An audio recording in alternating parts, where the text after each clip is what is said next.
I gave people all the stuff they really needed. Social Security checks, utility bills, TV guide. I want a TV guidance counselor. TV guidance counselor. Staying up to watch all night, and everything's gonna be alright with my TV guidance counselor. Hey everybody, welcome to TV Guidance Counselor. I, as always, am Ken Reid, your TV Guidance Counselor, and this is a very special, supersized episode, and it's special for a number of reasons. Number one, this is an in-person episode, so I know if some of you are still around from the pre-COVID days when they were 98% in person, someone actually came to my house and we recorded, and I think the last time that happened was a couple Halloweens ago when Sam first came over to discuss horror films in which television is the villain. Before that, it was like 2 years. So this was fun.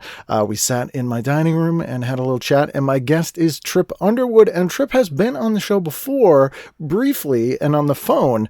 Tripp is the bass player for the Boston punk band, The Unseen, which is Pete Holmes' favorite punk band. So I called Tripp and we talked about that the last time that Pete Holmes was on.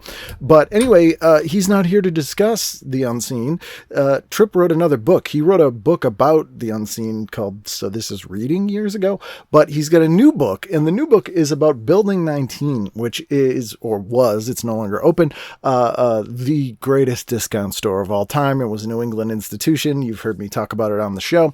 I won't get into the details because he does it better than I do when we discuss it here, but it is very TV Guidance Counselor appropriate. The Building 19 circulars were a tactile, important thing that we all review. Like next to the TV Guide every week, the Sunday circulars were like my next thing that I went through every single week, making notes and circling things. So we talk about that here. You can buy the book from him. It's an eBay store. I put a link to their Instagram site. It's Have a Cheap Day. Or if you just Google Have a Cheap Day Building 19 book. But I put links so you can buy it. It's on Instagram, or you can email me at tvguidancecounselor@gmail.com or ken@icanread.com. Go over on the Patreon, patreon.com/tvguidancecounselor, where you would also get a PDF of this week's issue with Alf on the cover, and a review of Alf by Isaac Asimov. Yep. It's a pretty sweet issue. But anyway, Tripp's awesome. Buy this book. Check out The Unseen.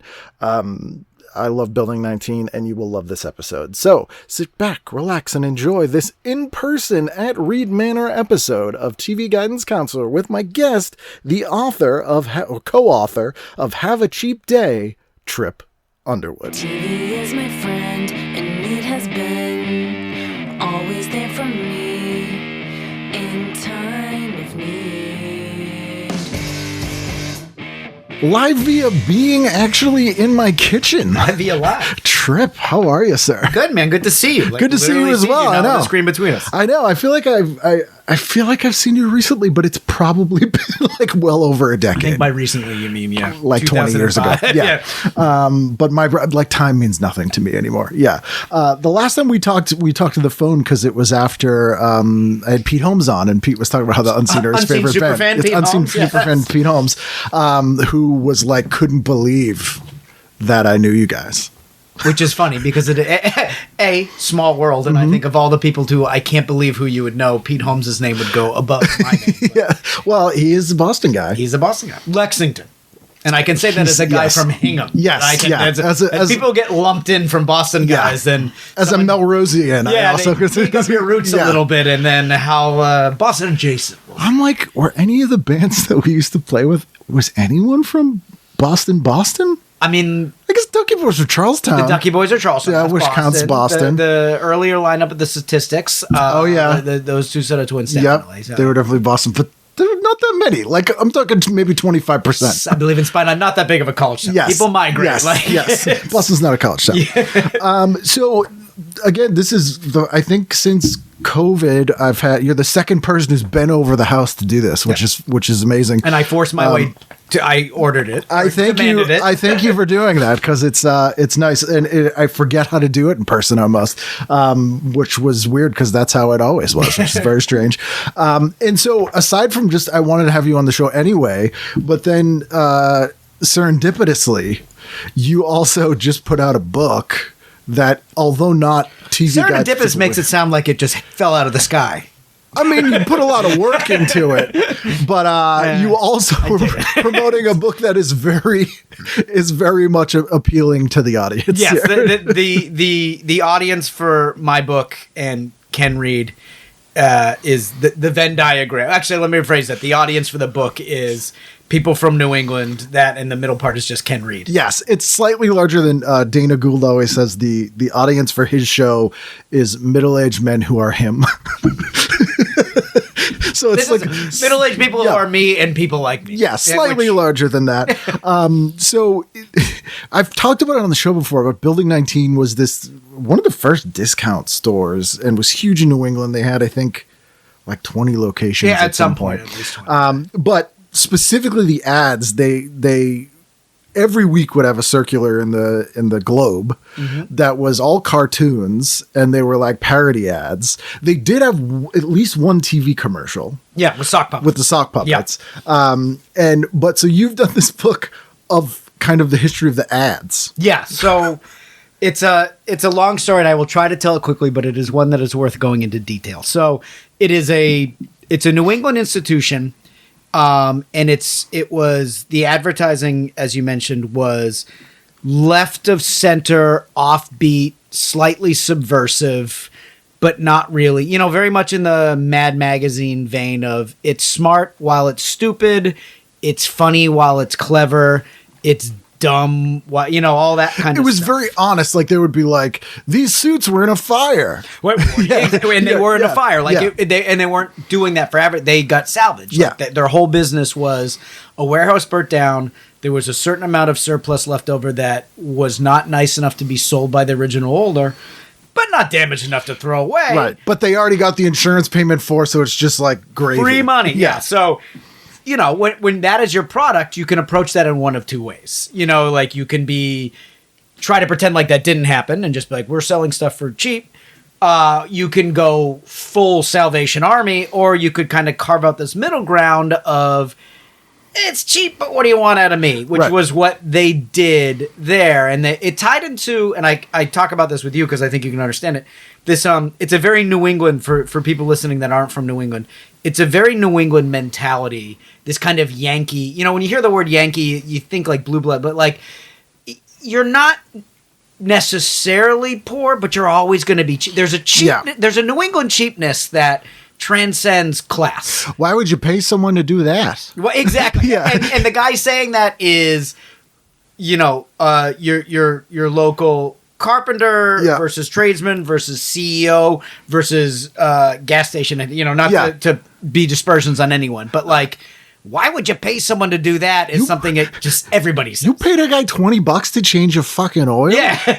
Like it's that. Yeah, absolutely. And also New England has a history of discount stores. So Ann & Hope was the very first discount store in America. And it's Rhode Island based. Which started in Warwick. Tracks. And actually the guy who started Walmart, I forget the name of the guy's family, he heard about Ann & Hope because stores before that were either you'd go to the counter and the person would get the stuff for you, or it was not self-serve. Ann & Hope was self-serve, which was this huge innovation where they had all the stuff out. It wasn't a catalog, and they would get some surplus. The aisles were a catalog. Yes. It was like taking the catalog experience and bringing it into live. Which no one ever did. That's crazy. So they were the first that did it, which incidentally, the Rhode Island Rock and Roll Hall of Fame is in the old Ann & Hope building. What? Yes, there was a Rhode Island Rock and Roll Hall of Fame.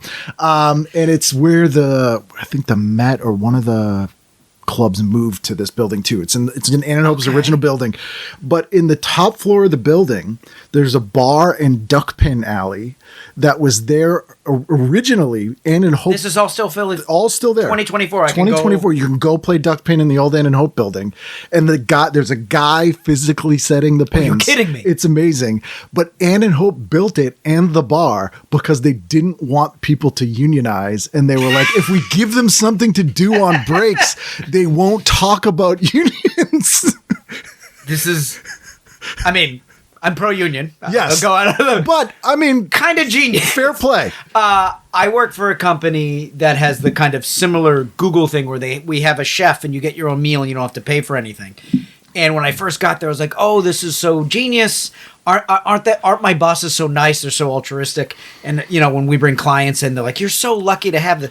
All of which is true. However, the longer I've been at the company and higher up the corporate ladder, one day one buddy pulled me aside and goes, "You see all these people eating quote unquote for free over there? I pay him $100 an hour. I pay him, and none of them leave the bit." And I was like, it's to get you not to leave. Yeah, we had like a clinic and a gym, and they come do eye exams. And it's like so you don't leave. That's why you don't leave the building. I mean, ultimately, cynical as it is, I'm still glad that employees are getting that. It's better than not getting it. But before we start giving our corporate overlords, thank you for giving us a free lunch. Oh, thank you. Nothing's free. So the guy who started Walmart heard about Ann and Hope. Sam Walton. Right? Walton. Okay. And he went and worked there for 3 months. And took like on a notes. fact-finding mission. Like Yes. He wasn't like there and he didn't get a job and got the idea. Undercover, I heard about like this. undercover boss I'm style. stealing, and he stole their entire business model. And that's what he built Walmart on. And so, and they weren't competitors because, he started in somewhere down Like south. Texas, Yeah. So that was where the sort of discount store was created. And then we had This is fascinating. Zare Corporation, which started here, which Bradley's. is still technically around. What? Where? So Zare Corp, this is old New England We've stores. taken Is a my total weird thing. tangent. Yeah, but so Zare Corp, their business model was they would start sort of not boutiques because it's Zare, but like departments within the stores that they would spin off as new stores. So like Hit or Miss, Fava Shoes, Osco Drug, those were all parts of Zare's that they then spun off into their own stores and then they'd sell them off. So Osco Drug was an in-house pharmacy like you have at a Walmart now. Yep. But they gave it its own brand that wasn't Zare Drug. It was Osco Drug. And then became what was eventually, which I still think isn't out. I think I saw Still one in around in Michigan. Chicago, No, yes. I think I saw one in Jamaica Plain. Oh, there very well may be some still around, yeah. And because I then think they like were 2 years ago, I was in Jamaica Plain for something. I was like, oh shit, an Osco Drug. I And believe went that, in. yeah. And it felt like I was going back in time. Yes, It you still existed. may have been able to buy drugs there that haven't been made in years. I need to go back just a few minutes. Who the hell is in the Rhode Island Rock and Roll Hall of Fame? Oh, there's a bunch of people. The only person I know, because I personally know her, she's been on the show, Brenda Bennett, who was she was in Vanity 6 and Apollonia 6. Vanity 6, I know. Yep. And Apollonia 6. She's in Purple cool. Rain. She's Okay. amazing. Oh, cool. Her band, her first band, they opened for Queen on their whole first U.S. tour. So like late 70s before. Okay. Yeah, she was in kind of like a blues rock band. And then she married this guy who ended up being Prince's lighting and stage guy. Okay. So she became Prince's like wardrobe mistress, which is hilarious because she was like, every night I'd get his little shoes. And then he'd tape every show and she would watch the shows with him and they'd do like sports tapes, like critique the performance and all this stuff. Okay. So she's not just talking wardrobe. She's actually talking performance with and he didn't know insane. and he didn't know that she had she did music before this. So he had written some song for Stevie Nicks, I think, and he got the tape back and she was like singing along to it. And he's like, "You can sing, you're going to be in the Hookers," which is what they called Vanity 6 before they called it. Okay. So she does most of the singing in the Vanity 6 stuff. Oh. And she had a solo record that her and Prince wrote, this entire record, 90% of which has never been released. And it's like prime Prince music, but Manic Monday was on that record. So the Bangles version is Prince playing all the instruments, Brenda singing everything except the lead that was vocal. the demo that he gave to Susanna Hoffs. And she just did the lead over it. So Brenda's singing all the backups on that song.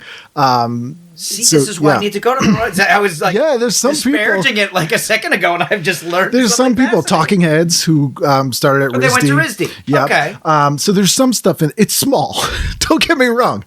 It's small. It's a small state. It's a small state. It's a small state, right? Yeah. Is that or Delaware? Like, Yeah. So there were all those stores, and then Christmas tree shops, which is now gone. Oh, yeah. But that started in 71, I think. Yep. Or Sure. So we have this sort of history of, you could argue that discount retail stores started in New England. And I'm going to go on record and say that Building 19 was the best of the bunch. I agree. In what they provided was so eclectic. So again, they get all their stuff from surplus. So Christmas Tree Shop specialized in knickknacks for a certain consumer. It was the live, laugh, love meme before that was a thing, right? Zare, Bradley's, all those were very specific. Like, hey, you are a housewife, pardon the term, of a certain age, of a certain demographic, budget demographic. Here are the things you need. Sears, too expensive? Sears, too expensive? Yeah, that's basically Welcome to that. yeah. It's like, we got Tough Skins. Yes. If Wrangler's out of the grid, we got Tough Skins. Come on over to Keldo. Yeah. But Building 19, what is great about that is they were not buying product to inform a target audience.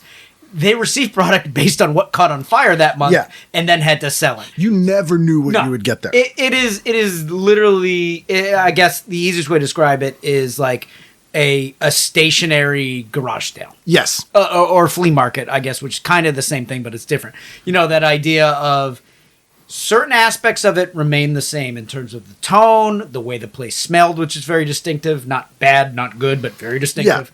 Nostalgic. The layout. But what was in there changed dramatically from week to week. The reason it was called Building 19, the original location, which I think was in Hingham, was Boston because adjacent? he rented this building, and it was labeled Building 19, and he just didn't want to make a new sign because it would cost money. He legitimately said, why buy a new sign? This one's fine. Yeah. Which is perfectly sums up the mentality of the store. So it was a great store. It's a touch point for everybody that lived in New England. I think for people like you and myself, it really dug in because it was such a great oddity, slightly subversive, but you can't, like all the things that appealed to you and I about punk rock or B movies and all that stuff. It was like that, but as a retail store. They knew exactly what they were. Exactly what they were, but without also like not trying to be niche. No.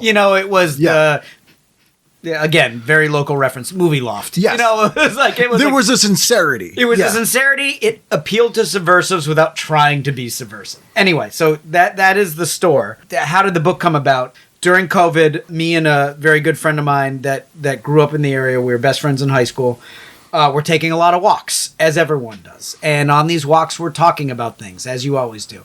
And somehow, and Building 19, it's not like it was like, oh, remember Building 19? Like, this has been a point of conversation in our growing up. Of course. We went to Building 19 together in the 90s. It wasn't like, remember this, but talking about it led to another talking about it, led to, I remember a very specific ad in the Globe. Do you remember this? And we're laughing about it.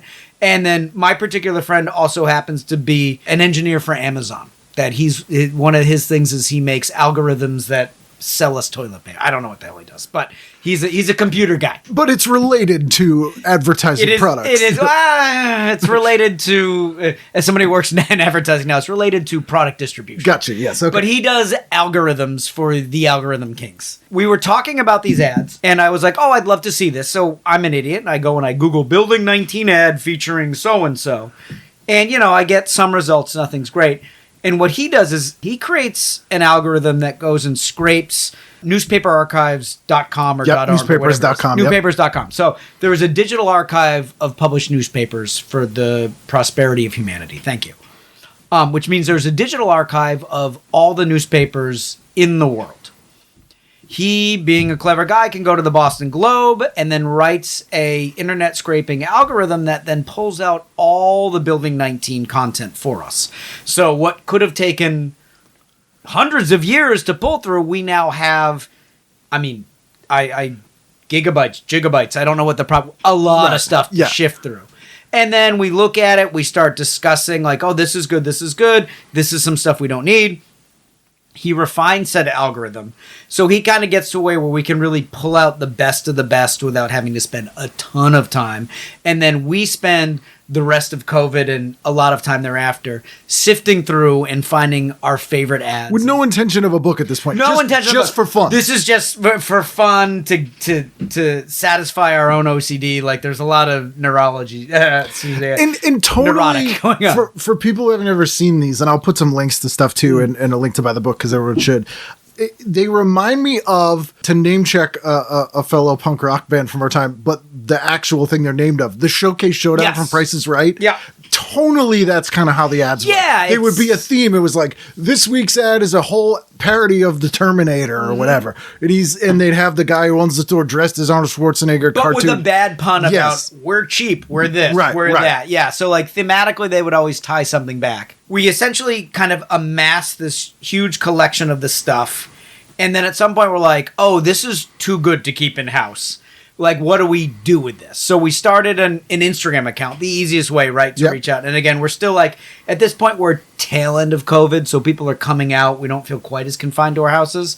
But now I feel a social responsibility to share what we found with the world. Yes. Like, literally, and Ken, I'm not flattering you, but like, you were one of the people I thought I was like, Ken Reid, the Ken Reids of this world need to see this. Know, and I appreciate They need to know. I was like this is same thing with Mark, the singer of The Unseen. Like, he would love this. Now, he's the kind of guy I could text, but like for everyone else, I was like, there needs to be a place for this. So I can't text everyone individually. Exactly. Who needs to do this. Yeah. So, like, originally joking around, we talked about a book, but that was such a goofy, far-fetched thing that we never thought of. So I was like, I'll do an Instagram account. So we started an Instagram account where we would basically put up the circular covers and some additional content as related. And then, as you need to do for the posts, or you can, I refuse to, you can't just post a thing, I would add a little bit of commentary to give it some context. Yeah. This came out in 1979. This is what's happening in the world, blah, blah, blah. So we did that. We got like a positive feedback, but not going viral did not happen. No, I don't think would be possible given the audience for this. Valid point. It's such a niche thing that like it performed as well as you could expect for a 20-year-old bargain store that really is only loved by weird 30 to 40-year-old like subculture people and like 80-year-old nanas. Yes. Like, that's our audience there. So we kind of covered the 30 to 40-year-old tattooed subculture people on Instagram. The nanas we could not reach. But we got contacted by somebody from, not NPR, but BUR, like a local news station that was like, fit the tattoo category, that did a little like, oh, this is super interesting. Slice of life story. Let's do a little radio interview. Like, oh, we'd love to, blah, blah, blah. We did that. Mild buzz. Also, the Instagram spawned a Facebook, blah, blah, blah. All of which is a long way to say that somehow, that eventually put us in touch with someone from Scituate, an old acquaintance from Scituate, that knew the original artist for the Building 19. His name is Matt Brown, who also the entire time he was doing the art was I believe a math teacher at Scituate High, which is also classic Building 19. Yeah. Like this iconic advertising that's like so great, but he did not make enough to quit his teaching job. And he did all of it. It was one guy. It was it was one guy. The owner was the writer, right? And Matt art and copy classic. He drew it, so it was all his style. So it was also sort of it was almost like you were getting a 2-for-1 with their circulars because it was like an extra funny page. Oh yeah, and I'll get into that, but like that was like a big part of why he was like a Gary Larson for For this he was Alfred E. Like he took the owner of the store, he took his boss and turned his boss into Alfred E. Newman, which as a proletariat, I love that. Yeah. So anyway, like we get a tiny bit of buzz that this is happening, which somehow, because it's small and it's New England and it's local, gets back to Matt Brown, this original artist who now is a wonderful gentleman in his 80s, I'm going to say, who reaches out to us via Facebook, because he's in his 80s. In his 80s, yeah. And sends a loving but gruff message, because he's in his 80s, about, what the hell is this? It's great. What the hell is this? I love you guys. What the hell is this? call me on my landline, you Yep. know, like that kind of stuff. I'm like, oh my God. So, and at this point, like, I did not know anything about Matt. Like, you know, obviously as somebody who understands how these things work, I know that there's art, there's copy, there's artists, but Were you like, am I in trouble? Yeah. Well, first of all, he's 8 and he's yelling at me, so Yeah. I feel like I'm in trouble because I'm on Facebook and the Yeah. 80-year-old man's talking in all caps. And then second of all, I'm kind of like, yeah, like, is this, what I thought was a loving tribute is this guy going to be offended by? And at this point, his Building 19 is talking to me. Like, Yeah. this brand that we grew up with. Like, Which went out of business, I should mention, in 2012? sure. But, like, in my mind, ceased to exist in, like, 1995. Yeah. You know, so, like, it's... that was the thing, too. Like, all the punk kids and stuff, like, because stuff was so cheap there, you could go get, like, cool vintage clothes, but they weren't secondhand. No, They no, were, like, they're- still in... Yeah. Which is also probably difficult for younger people to understand now. It's like, it wasn't a vintage shop. It No. wasn't a... It wasn't curated in that way. Yeah, no, Yeah. it was a pile of stuff. Yeah. You could find, you know, if you're lucky. I bought my first copy of This Is Boston, Not LA at Building 19, Yeah. the Hingham store, because that could happen back then. Yeah, absolutely. I got the Psychotronic film guide there. Yes, and exactly. George Romero's Night of Living Dead book, you know, Which for is like awesome. $1.99 Exactly, or something. Which is like yeah. now probably Yeah. still proudly sits on your, Yes, I still have one it, of your yeah. many bookshelves. So this guy sends me a thing. I call him and I'm like, hey, Hello, sir. hello, sir. I love the advertising you've created.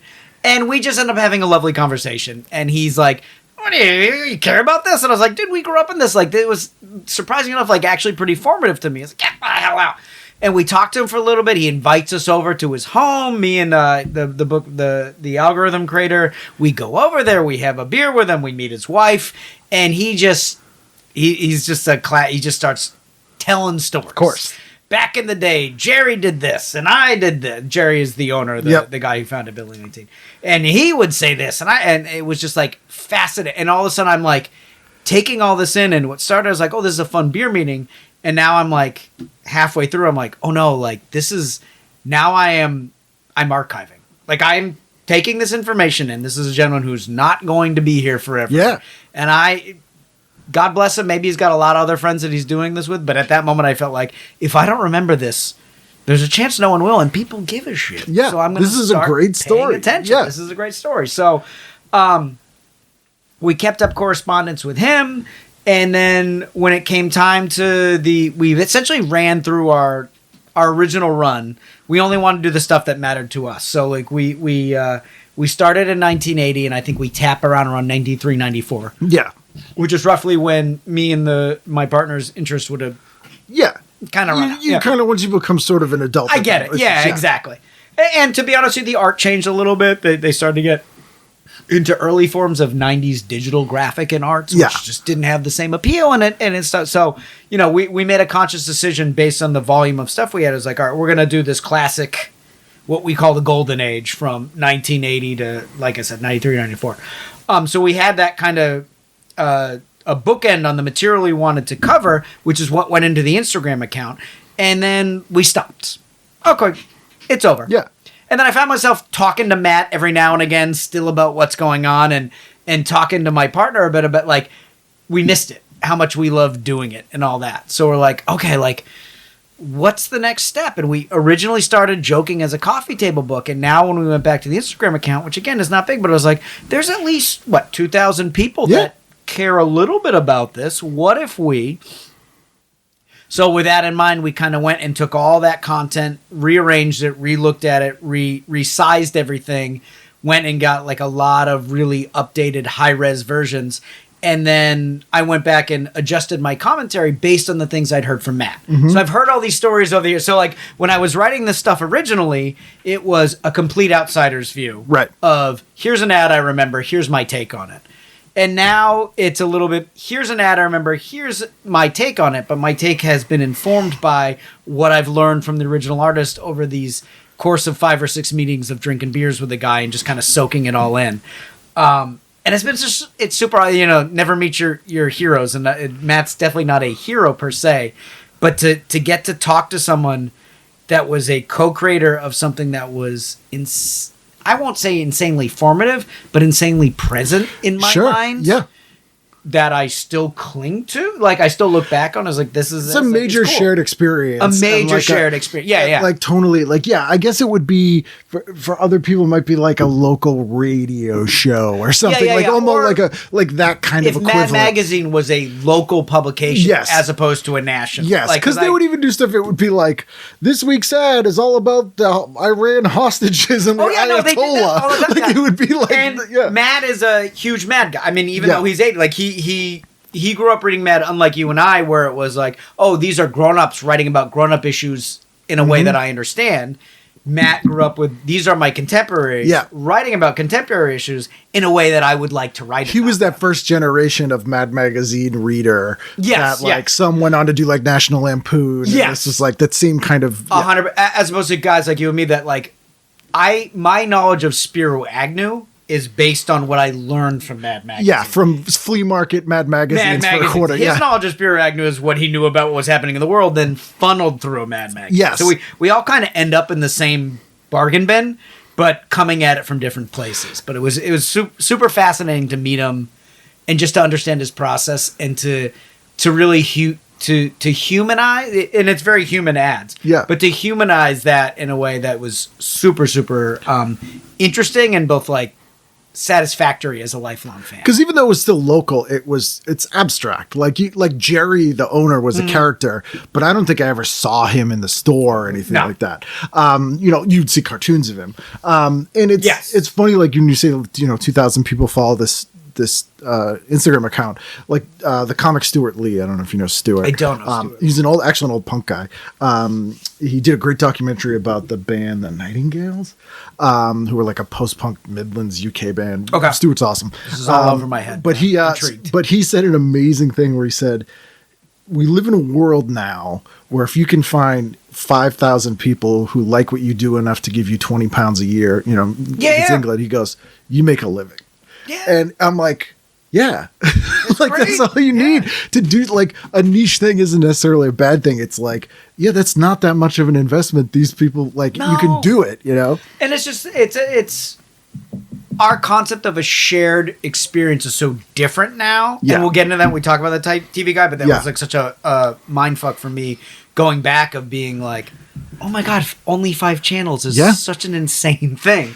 But back then, Building 19 existed in the only 5 channel world, so it was like something like Building 19 would touch a lot of different people for different reasons because there were just less shopping options. Yeah, I mean, kids, I was talking to Rachel about this the other day. Like, one of the things I miss, a friend of mine wrote a book and they reviewed it in the Boston Globe and it was in the Sunday Globe, and she's from Texas or Portland, and asked me if I could grab her a copy. So I hadn't bought a Sunday Globe in like, I don't know, 20 years. And I'm like, I'm going to get the Globe. And I'd have the circulars and I'd sit there and go through everything. It's like 4 pages now. There's nothing in it. But the concept of like 8-year-old kid, let me get the Sunday paper and go through everything is kind of the same thing of like, there's only 5 channels in the TV guide. It's like, what else are you going to do on a Sunday? You're going to go through the paper. And that was a big part of my love for this. So like you, Sunday Globe on it's Saturday. I think the circulars actually came out on Saturday. This is where memory gets hazy. I think the circulars might have come out on Saturday, but Sunday and Sunday Globe. It's not like as intellectual as you and I are. It's not like 7-year-old you and I were getting the paper and sitting down to read about how was the NASDAQ. Exactly. Like, what's Reagan up to now? Better keep my eye on that rascal. Scamp. Back in the day, at least in the 80s as I remember it, funnies on the Sunday Globe cover, which strikes me as insane now. But the funny pages wrapped the paper. So you would get the funny pages, you would read the funny pages, and then you would finish the funny pages. And if you're anything like Ken and myself, that means it's roughly now 11 a.m. on a Sunday, and there is an impending Monday doom that sits in. I'm running out of time to do things. My freedom is going away. I'm about to be bullied on Monday. Like, Monday sucked for us. So the Sunday Funnies was this great thing, and then you ran out, And then I was like, and then the only thing on TV was bowling. Yeah. Like everything was gray and awful.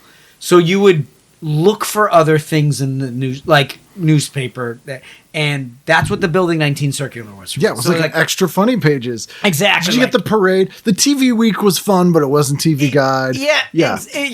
around the holidays, you'd get like the KB toys or there was toy something thing. else to look at. So it was like, I was not reading the Building 19 circular at that age because I could not wait to go out and buy discount slacks. Right. Which is what they were advertising. Well, fishing line. But I was reading it to put off the impending doom of Monday. Yeah. Which puts me in a very vulnerable space, which is why when I found that stuff and I enjoyed it and it put off Monday for those extra 15 to 20 minutes, why it mattered so much to me, why when I met Matt Brown, I was so excited all these years later, who at the end of the day is a local cartoonist that worked for a shitty discount store. But why when I met him, I was like, oh my God. Yeah, it's my thank Matt you. Groening. Exactly. Yeah. He was like, you were important in my life in terms of warding off like Mondayness. Yeah, which that's was a Sunday big deal Scaries as a thing. kid. Yeah, Yeah. before Sunday Scaries, like long before millennials had coined We didn't the term know that for was it. a thing. Yeah. We're just being a fucking stupid. Just Sunday sucking and put upon. Like in when I used to do my secret menu show back in 2014, which you did a examiners auction on. I would do theme shows sometimes, and I would go to Billy 19, and anything I could get like a gross of, enough to give the entire audience of. So like, Building 19 existed at the same time. Yes, it was like the last year. Was it Secret Menu? Yeah. So like cool. one show, I think it was our 1 year anniversary show. I got cummerbunds and bow ties, like prom ones, for everybody that came through the door. Because at Building 19, I was able to buy like why not? 150 of them. Because like, they happened to have them that week. Or like a thing of squirt guns because we watched the movie Neon Maniacs. So like it was really fun. I remember I got 144 copies of season 1 of Kate and Allie on DVD. This is perfect for you. It was perfect. So, and how much did you spend for that? Oh, it was like less than $50. Exactly. Yeah.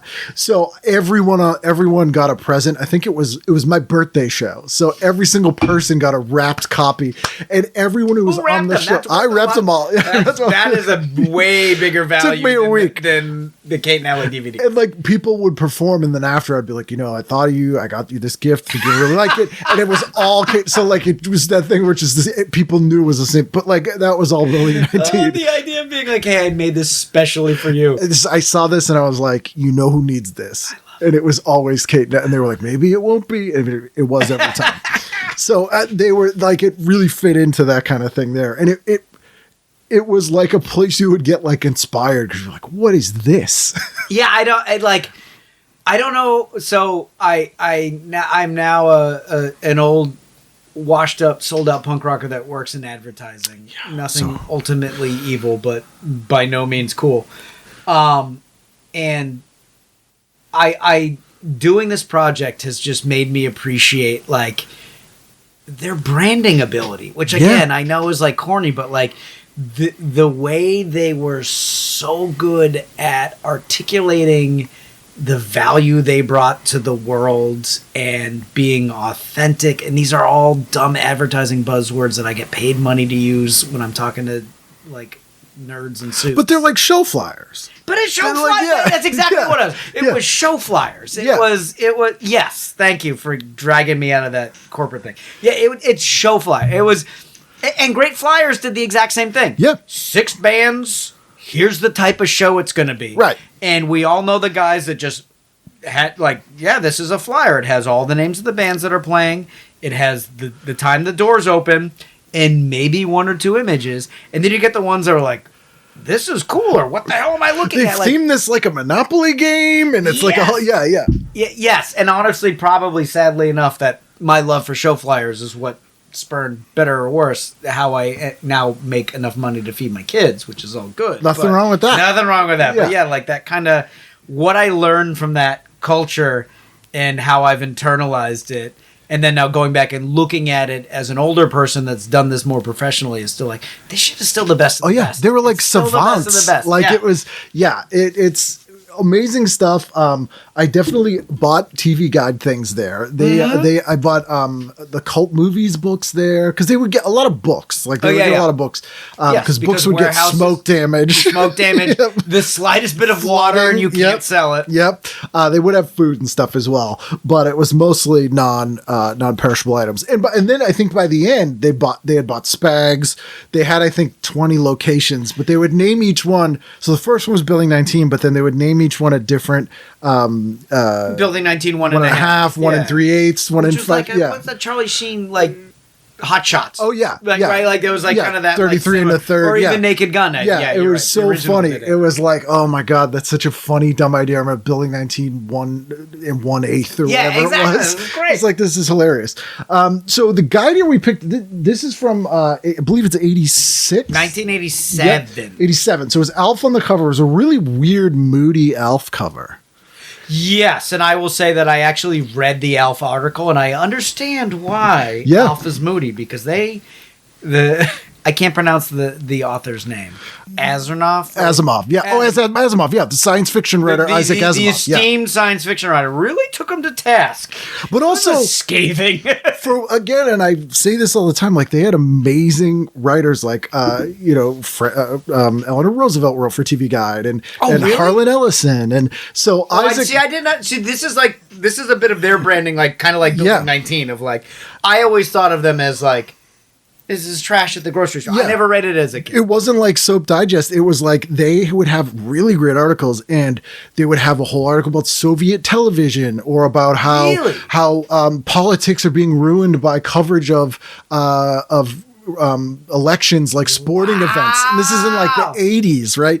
So we should have listened. I know. Oh, there's a lot of stuff in there that I'm like, they were 100% right. So I read there's an article in here, and we won't get into it because it's not a topic that interests you or I, but on TV preachers, which would have been popular then. And they kind of graded them all out. Now, ultimately, it was far too forgiving against these monsters against humanity but more critical than you'd think. But more critical than I would have expected. Yes. Exactly. And that was the other great thing about TV Guide. It was the single largest print run publication in the world. Okay, so it's the biggest newspaper there. Biggest newspaper there ever was. So they were like, fuck you, we'll write whatever the fuck we want. They were never like, oh, if we trash your show, we're not going to get an exclusive. They didn't give a fuck. So they would write like true journalism, which absolutely doesn't exist anymore. Absolutely. And in the same regard, because they were, guaranteed sales, they didn't get super tabloidy because they're like, you're going to buy this. We don't need to do this really exploitative thing.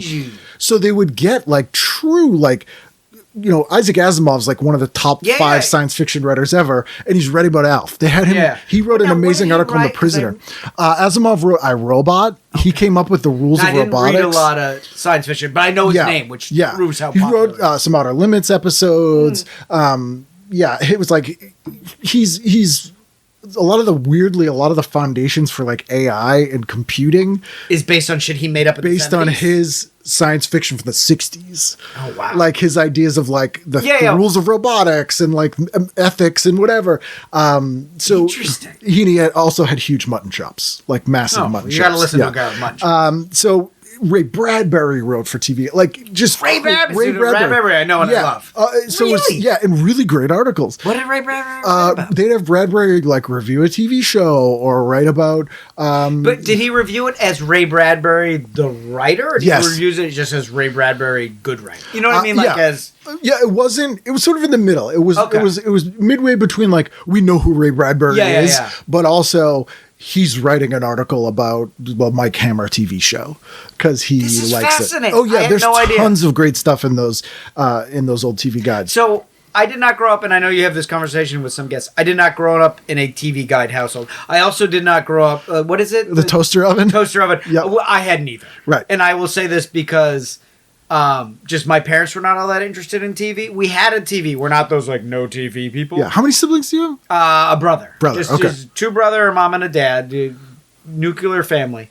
But TV was not a huge part of my parents' life. And again, not in we read, we don't watch TV. Right. But they didn't. They just had shit to do. They had shit to do. Yeah. You turned it on and you watched it and we're there and then you left. So the idea of knowing what's happening next, it doesn't matter. Right.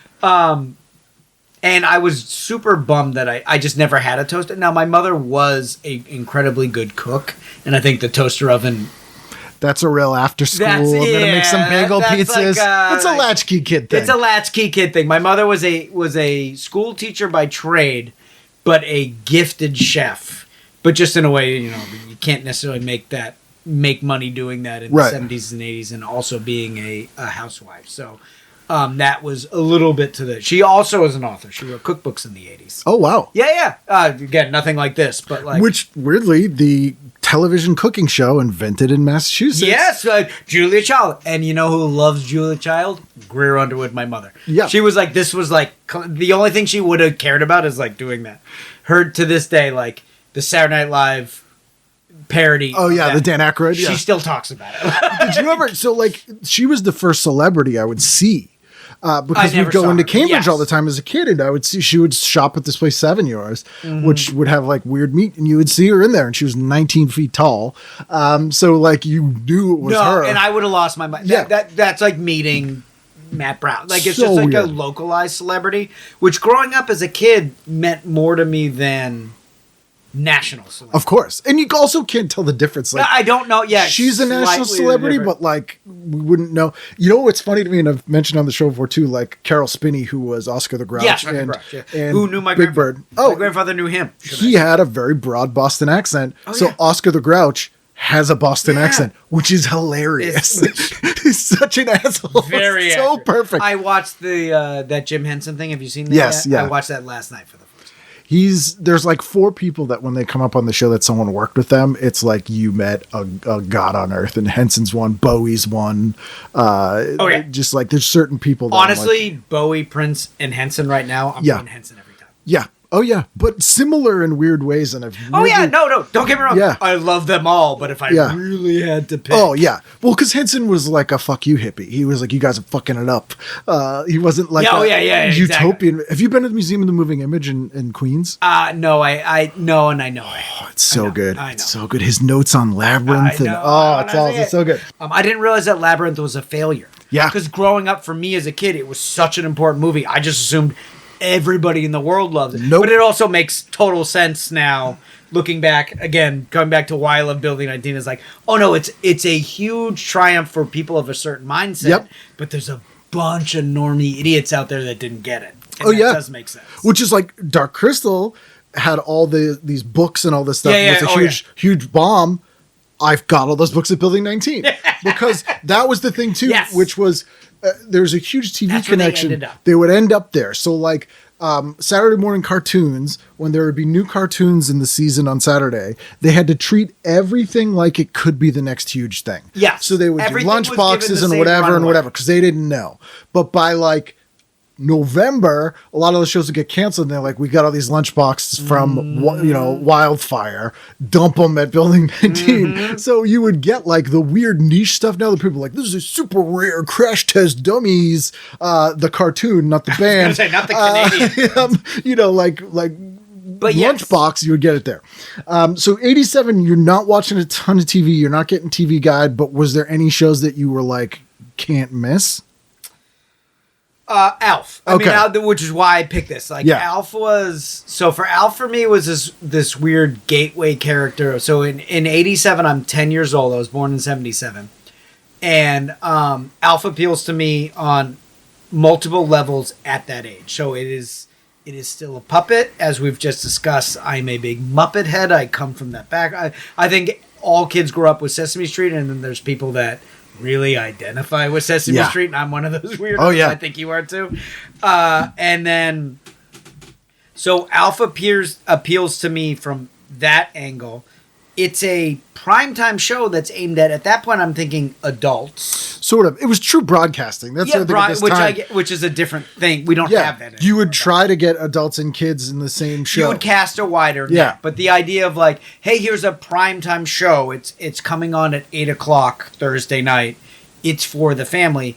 That really appealed to me. Well, I mean, they all did. I mean, I love The Cosby Show. I love all that other stuff at the time. Alf tapped into the subversion. There's a subversive, same thing my love for Building 19. Yes, of and like, it was directly reflective of the 50s. So in the 50s and into the early 60s, you had all these shows about a magical thing we have to keep private from everybody. My Mother the Car, Bewitched, I Dream a Genie. Mr. Ed, we have to hide this. Mr. Ed. We have something of value. Yes. Or something different. Something different, and we must hide it. It's basically a Like gay my gay song brother. or whatever. Like, Yes. yeah. Yes. You know, my favorite Okay. Martian. So if you look at the sort of cultural political environment of that time, that makes the sense. Of the 50s Right. originally. But then by the time And the the 80s when we come do that around, weird 50s we're back nostalgia, there we're doing the again. same thing. So we There's- start to get those shows. We Yes. get Alf, we get Out Okay. of This World, we get What a Dummy, you know, Wild. all these weird You're shows. right, but the conservatism of the era is now forcing creatives to, through this Right. prism My of, neighbors can't we know. need to hide some aspect of ourselves. Yes, this different which was thing. totally wasted on me. But what I did love about Al, and even at the time, I knew he was like a Borscht Belt comedian. Sure. Like, I didn't know what the Borscht Belt was, but I knew that he was this. And again, I'm from that era that I've mentioned before of Mad Magazine, which is this kind of time dump of stuff, of It's subversive sort of and content. And, Cutting edge, but old fashioned. but all that, well, Yeah. and also like you would buy at the time on the newsstand, you'd get a Mad Magazine that was, so it's 87, right? You'd get a Terminator 2 movie parody, but then they'd be running a lighter side Dave Berg thing from the 50s. Yeah, they'd reprint 70s They reprinted stuff. it, Yeah. they didn't want to. I get it, like Yeah. cross-cut measures. I get it. So I'm reading, but as a kid, I don't recognize. Of course that. not. I'm like, this is a thing. So I'm getting my Terminator 2 content along with my lighter side Dave Berg content from 1952. Yeah, lighter side And of hippies. exactly. And Yeah. Sergio, I'm gonna screw up his name, but like the Argonis. Argonis, thank Yep. you. You know, he's got something in there too, and he's just genius. And he's from the 30s. Yep. You know, and he's doing interstitials on TV's bloopers and practical exactly. jokes. And Yeah. he's coming from communist Cuba Yes. as a refugee. I mean, he's got a great story too. So,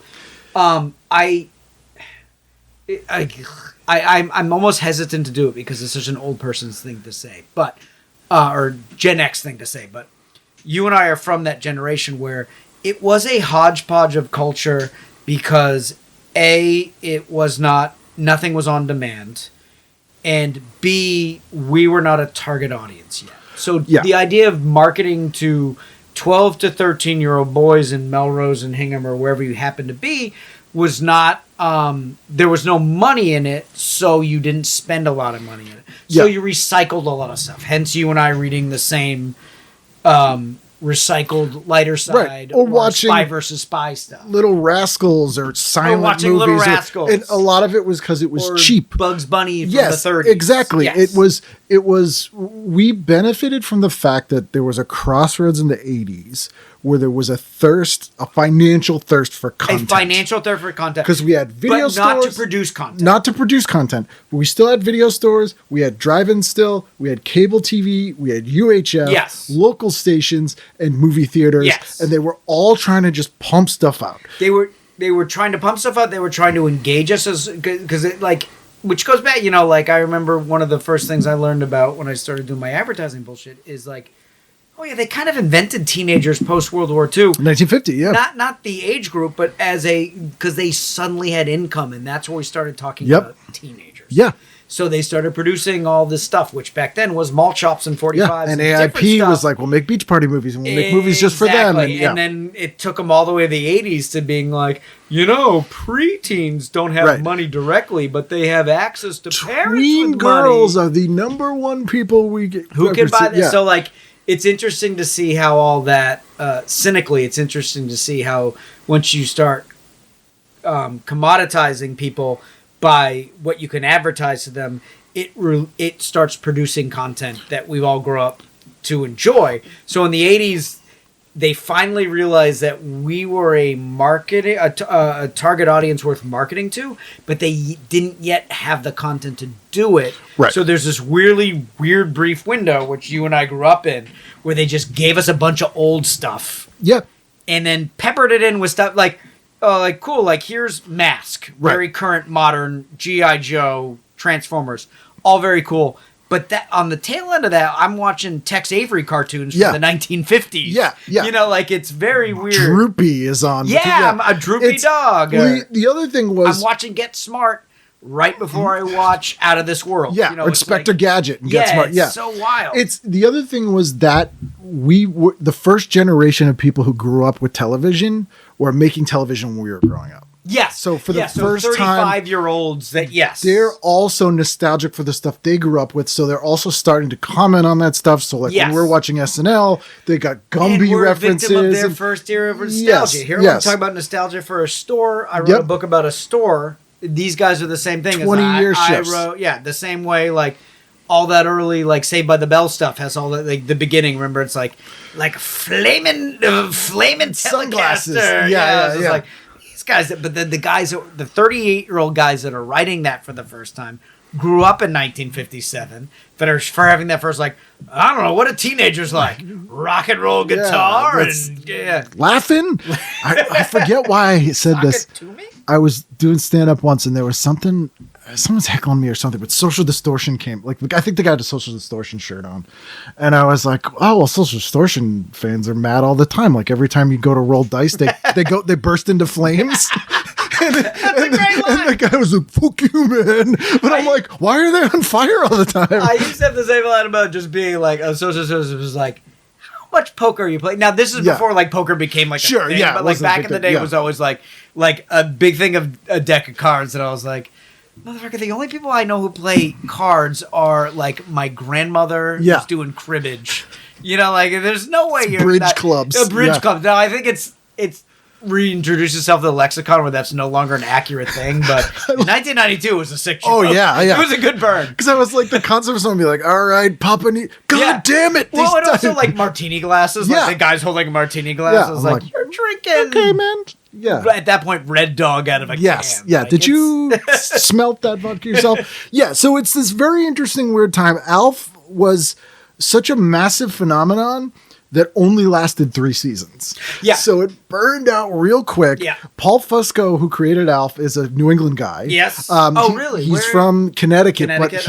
Okay. he went to school in Worcester, I think, and then he worked. I know, like, some of his. Yeah, he worked at GBH, and he kind of wanted to be the next Jim When Henson. did he work at GB? He did a lot of puppetry stuff. I think he worked on Zoom. Okay. But he then did all these specials, like holiday specials, with characters he created pre-Alf to try and like Okay. kickstart this thing. Did he ever work with Henson? Do you know? No, That's- because that's I gonna burn a- don't know the exact there, but I think it was kind of like Henson was like, because Henson was great at recognizing talent in people and people with potential talent he knew that could work with what he did. Yeah. That was part of the documentary. His ability, like, he picked the right people. Yeah, and he was like, "You're not great at this right now, but I know that you Yeah. will be." And knowing Fusco's sort of personality and whatever, there's no way that would have worked. No. So he also had this weird New England chip on his shoulder kind of thing that I think, in retrospect, Yes. appealed to us. I don't know if you've ever seen the Alf outtakes, but he would stay in Yes. character all Yeah, the yeah, time, yeah. just like horribly racist stuff. Exactly, which is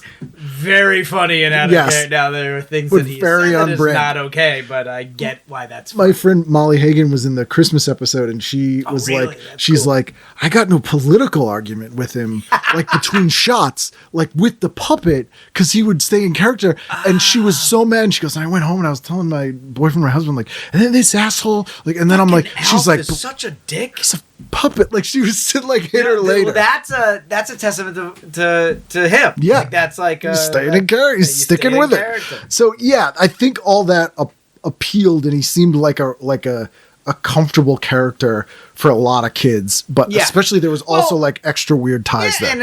and it's Mad Magazine. It's that idea of this is subversive. We're talking about grown up issues, but doing it in a way that we're filtering it through something that you can understand. Right.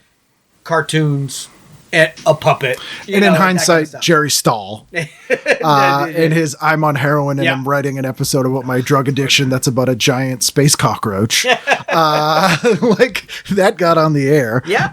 He went from writing for Penthouse directly to Alf. TV was a different time Yep. where there was only four. Completely only nuts. 4 channels. Completely nuts. So let's dive into Okay. it. Saturday night. What jumped out at you here? So Saturday night, I'm starting at 8 p.m. as instructed, and I'm just going. Well, first of all, no, I'm going to say I'm starting at 7:30 at the Muppet Show. Okay. Because as you and I have already talked about, that's a can't miss. So Yeah, timeless. timeless, yeah. and again, 50s style vaudeville in a new way, But which is seems puppets and TV contemporary, and yeah. seems contemporary, and which again, a huge part of my oeuvre that's getting explained a lot of this, that kind of timeless stuff. And remind me to, because I've told it on the show before, so I won't bore the listeners again, but remind me to tell you about when I spent the day with Sean Cleese and talked to him about when he hosted the Muppets. Oh my god, I can't wait. Okay, moving on. Yes. Muppet Show. I'm going right into Facts of Life. Like you've talked at Yep. length there. I don't Final need to season. add a lot there, but give me Miss Garrett, give me the other one, give me Out of Their Heads. Like that clicked for me. Just seemed cool. It just seemed cool. Like it clicked for me. And I'm realizing as I do this is I didn't do a lot of switching. So I'm going right to 227, which again, like kind of hats off to the network back then of just going like wildly different shows. Oh, yeah. In terms of Facts of demographics again. Yeah, a show about girls in upstate New York, 227, about working class black Working people class in black people Washington, in the D.C. city versus like Yeah. boarding school Based white on a girls. play? Like, exactly. Yeah. Like it's all like, which again, less channels you kind of were forced to do that, but I still think like I was struck by like, oh wow, that's like interesting programming. And stuff we would never be exposed to. Like, that's the thing I always say, like, you know, growing up in Hingham, growing up in Melrose. No. We don't know an apartment Nope. building full of black people. Nope. We've never encountered that. But you can watch that show and be like, I love these people. This Exactly. Is great. And I can't speak to the accuracy of the sitcom, but at least it was like interesting. Sure. And then I'm going straight Golden Girls, which again, so we've gone white boarding school girls to working class African American dudes in a city to a bunch of what I believe are elderly retirees in Florida Think that in I'm their now 50s. realizing that are like closer in my Yeah. age than I am to definitely closer into Facts of Life. So that's upsetting to me. Yeah. So that's kind of, again, just click it and stick it. I'm not moving until we get to 9:30. Like, amen. I love Sherman Helms. Like, No one loved Amen, but we all watched it. but we watched it, and so like in hindsight, I'm gonna switch up to Oh Heavenly Dog, which I also never saw, but I also remember just seeing the poster a lot and Yeah. that being like, I'm curious as to what that's about. So I'm gonna catch like what essentially feels like the middle of Oh Heavenly Dog. The good part. The good part, I'm going to assume. But then at 10 o'clock, I'm jumping back to Hunter. Because Hunter is also one of those weird, like, gateways into adulthood for Yep. me. That, like, I saw one Hunter episode that was, you know, first of all, McCall, I don't know what her, I'm sure you know what. Stephanie Kramer. Thank you. Always playing a hooker. Now, she's a murder A lot, detective that yeah. for some reason is catching Johns half the time, Sure. which is a total, at that point, misdemeanor. Sometimes she played a cleaning lady. Oh, thank you. But yeah, like she's doing weird low hanging fruit stings when she's not in between murders. Fred Dreyer, But former I love football Fred player, Dreyer in asshole, really violent. In real life. Yep. That checks. And in the show, and weirdly, that show had a ton of WWF cameos for no reason. Oh, really? Almost every episode there would be a wrestler, but like not a big deal Okay. out of it. I'm assuming it was just like jumping off the piggyback in the pipe like Dirty Harry. I get, Like, yeah, we it need was this supposed guy. to be Yeah, like yeah, a TV's Dirty Harry. I've revisited that show. I as a kid, it rubbed me the wrong way because I love Spencer for Hire, which is a much better show. Yeah. Which really Much holds better up. show. Hunter is actually really funny intentionally. Rewatch it. You'll be surprised how much humor is in it on purpose. So the only reason I picked Hunter and the only reason I have like a Hunter memory is there was one specific episode I saw. It was like, I remember very specific. I was at my aunt's house. We're staying up a little late. We'd watched Cheers as one will do. And a Hunter came on. And the premise was, I forget, right? But the premise was the killer was seeing people that weren't there. But you didn't know that as the audience. So the killer is having conversations. I believe at one point, I think he was actually a former cop that was arresting sex workers. Right. Because that would make for titillating course. television. You know what I mean? He's bringing them to what we as the viewer saw was a precinct and handcuffing him to something. And then at some point, it's revealed at the end that it's like some empty space. He's the They're butterfly scanning collector. exactly. Yeah. But like as a little kid, that like watching, having the camera be the point of view of the audience, and we're seeing it from the crazy, like that blew my mind wide open to storytelling. Yeah. To A, crazy people, and B, storytelling, that I still think back on that very, like I have a fond memory of, like, it was I should go back and find it because it was a seedy episode. And Oh yeah, it was a gritty seedy show and kind of gritty generally. It was seedy. Yeah. But and again, not revolutionary in terms of television or movies, but to 12-year-old me, I was like, wait, all the things we've seen is only what's in his head. Like, Well, it blew my mind of that kind of point of view storytelling. It was storytelling. It was sort of more cinematic than you probably would have been exposed to, I guess and so. more adult. But like Yes. on television, we're getting sort of a watered down Dirty Harry, or like Yeah. a watered down Canon Films and I'm movie. a 2-camera sitcom guy. Yeah, you know, so it would be outside of that. Yeah. This is also Fox had just started. So Yes, 87 yes. Fox. I would have gone with what mostly you would have gone with as well. But because Fox had just started, Saturday night was their huge night. They were only Okay. they started as Fox weekend Right, because they television. rented They essentially rented the rented the weekends. airwaves. So they started on Saturday, then they started Sunday, and then they moved out. But their flagship show was on Werewolf. They spent all their money on Werewolf, Okay. which was basically the Incredible Hulk, but with a werewolf. And it I had like it. I'm interested. fellow Bostonian Chuck Connors as an an evil Italian werewolf sailor named Scorzini Oh, I don't with an know eye that patch. name. Yeah. Which When is pretty he's handicapped, amazing. get me Yes, outta here. I'm a werewolf. And then Beans Baxter was on, which was a great, weird, subversive show. Savage Steve Don't remember Holland. Beans Baxter at all. Oh, One really? season. Okay. It was in the same style of humor as, One Crazy Summer Yeah. and his movies, but it was a kid whose dad was a spy who got kidnapped and he had to become a spy.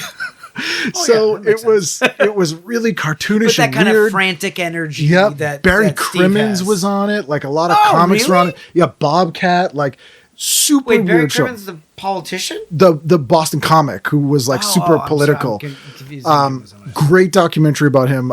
He was abused in the church as a kid and became like a huge advocate for it, against it. Was a Big comic advocate yeah, for it. Okay. Really great. Yeah, but he's the guy who kind of started Boston stand-up comedy Okay. in a weird way, but kind of a fringe figure. Yeah, and yeah. he was in this show. Like, Oh, that's cool. Really weird. G. Gordon Liddy was in it doing Really? comedy. Like. Bizarre. I'm gonna have to check that out. Yeah, fun show. Did not last long. People hated it. Of course. And I love this movie. It's a documentary, but Elvis, That's the Way It Is on. Okay. Which is maybe the best concert movie ever. I will have to go back because I did not appreciate Elvis until my older years. Yeah. So at this time, this is old person stuff. And it's- now I'm a fan and appreciate all the new ones. Vegas but- Elvis, 1972. It's when he Okay. first started doing Yeah, yeah. Vegas. So the documentary is him getting ready to do Vegas. And it's really good. The performances are unbelievable. But the coolest thing is, as a musician, Elvis, you're always like, it's Elvis. He doesn't write songs or whatever. Oh, no. Amazing arranger. So all the I get that. rehearsals, he'll be like, wait. You go like this. You do this here, and then they'll play it Really? again, and you're Okay. like, "Oh my god!" Like, This is so much better. Yeah, it's unbelievably good. Yeah. In the soundtrack is it's Yeah, one yeah. of the best, just rock documentaries Okay. ever. I will go back and watch that now. Yeah, it blew my mind as a kid. Okay. And I loved that big Elvis because no one's ever done that with like a 50-piece band. No, like and this- just showing up and just being like, this is what's it's amazing. Because Like, even let somebody like Prince, who we both speak reverential of, because he was so music focused and he was so artist focused, he couldn't do that. You know what I mean? Yeah. Like it takes somebody who's like, oh, I get it. I'm not in charge of the details. I just know how I want it to sound. Yeah. When that was because that disparaging of like, oh, I didn't write his own music, which again I've carried that banner for years. Sure. I've gotten rid of in my older age. I was like, I like actors. They don't write their own he's stuff. interpreting stuff that's yeah, you're crazy. interpreting it. You're And the arranging, like Yeah. it's just so different. Like I've never seen anything like it. Okay. It's a thing that will make you appreciate Elvis in a way that years and years ago when he was still alive, I talked to Ronnie Tutt, who was Yep. Elvis's drummer. Fucking crazy drummer. crazy. That Okay. guy was like the best. He's like Freaking Lars Ulrich. Right, but he's playing double exactly. kick, amazing drummer. But he said, so they never had a set list. Elvis would He make... just called it out when he wanted to? All they knew was he'd start with Thus Spoke Zarathustra and CC Rider, and would end with... what was it? Now you realize on my mind. I Can't Help Falling in Love with You. I think was the last song. So sometimes sets would be an hour, sometimes it would be 4 hours. As soon as he started the last song, they knew that was the end. But awesome. And he was like, I need to hear the drums. But he would make them learn contemporary songs he liked. Just they might play it. So he might do a Righteous Brothers song or a Beatles cover or whatever. So they would just have to know all these songs. And you never knew he was going to play it. And I'm like, that's amazing. Which is such a different... You could just hire musicians to do... Like, I just have all these dudes on the payroll. They just know what they're doing. Like, crazy music. Like, they play anything. Yeah. So it's really good that way. Where are we? Sunday? We're on Sunday. We've moved on. So, I'm starting with Married with Children. Yeah. Because I'm 10 years old. And I've gotten such a roller coaster ride with this show. Like there's things that I appreciate about it as a kid, just how titillating and offensive it was, which I still kind of appreciate. And then the older I got, I was like, oh, it's very demeaning and misogynistic. I used to call it poor face. It is definitely poor face. It's a term I've heard you use that I totally agree with. But then I also go back and look, and now that I have more of an appreciation for writing, I was like, well, no, the characters had real heart. Like, it wasn't always developed right, and I think they latched onto the wrong things at certain times. So I think to dismiss it as trash TV is wrong. Yeah. I think to look back on it and being like, oh no, it was super subversive, this is also wrong. It was somewhere in the middle. Which kind of sums up Fox at that time. Yeah. So like... but you know that's me talking about it as a mid-40s person. As a 10-year-old, it was just super funny. And the girls were pretty and those boobs were big. Absolutely, like, that was all you needed. So. And my friend Andrea Gower, he was in a show called Heart of the City, and Christina Applegate was on it, and the kid who played Beans Baxter, his name I can't recall at the moment. But the Fox people loved this show. And it got canceled. They thought this was gonna be. It wasn't a Fox show; it was like an ABC show. They loved it. So they offered all of these kids roles in whatever Fox show they wanted for this first season. Does of Fox. This predate Married with Children? Married with Children hadn't been on the air yet. Fox hadn't even come up. They're like, you guys can do whatever show you want. Wow. So the Beans Baxter kid picks Beans Baxter. Christina Applegate kind of doesn't know, so they throw her on this afterthought show, Married with Children. Gower goes on a show called Mr. President, which is George C. Scott, Ed Weinberger. Yeah, like all these big things that just on paper it would have been the show.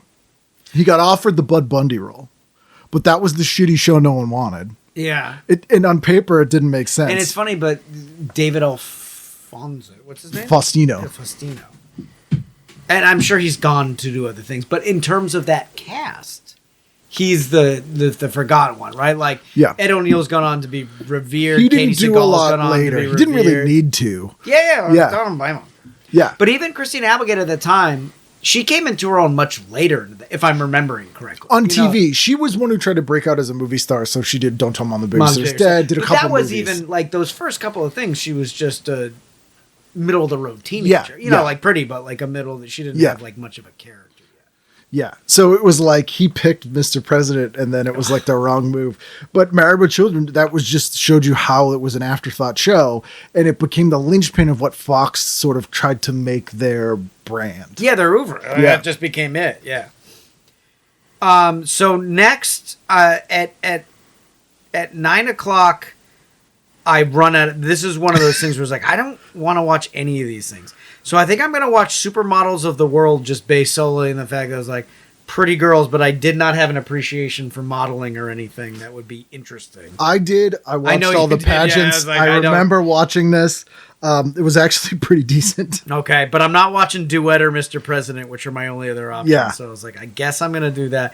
And then depending on how well it holds up, I'm either doing that or I'm going to switch over to Tracy Ullman. Not that I got it at the time. I've come to appreciate it later in life. At the time, it would have just been annoying. But the skit-based, just like, which, you know, sounds crazy, but back then, the idea of having something that was fast-moving like that, where skits were only 3 minutes and then you got a new character. In a half-hour show, for sure. In a half-hour show. Would have been appealing to my then undiagnosed ADD brain. And she also was doing some dramatic sketches. She had a Yeah, it was sketch just where she weird. had one of her characters had two gay dads, but that wasn't the joke of the sketch. Oh, really? I It don't was even remember that. Yeah, Yeah, well, like good for her. very, very strange show, and obviously The Simpsons came out of it Yeah, as well. like, but not even thinking of the Simpsons. yeah, Aspect. yeah, would've just it was a been fun show. Like, and she was sort of an unproven, like a weird person to give a show in America. She's British. She had done a couple things in England. She was mostly a musician. Like, she had a bunch of hit singles. Like I know her as the Tracy Ullman show that gave birth to the Simpsons, and that she's revered. But be honest, I don't know. So Like, I don't before know her that, from she any- was on Stiff Records. She did a song called "They Don't Care About Us." She did an album called "You Broke My Heart in 50 Places." She was like in with like Nick Lowe and the Damned and like interesting. kind of that yeah, group. that kind of. But was sort of a comedian, like so almost novelty song comedian stuff. Then she was in a show called Girls on Top, which was sort of the female young ones. Okay. And it was the young ones came out of all these guys from this thing called the comic strip. So all the women ended up having a show that was sort of similar to the young ones, but it was like Dawn French. True and, that, but with girls. Yeah. That's what And Tracy Ullman was one of them. And then she moved here.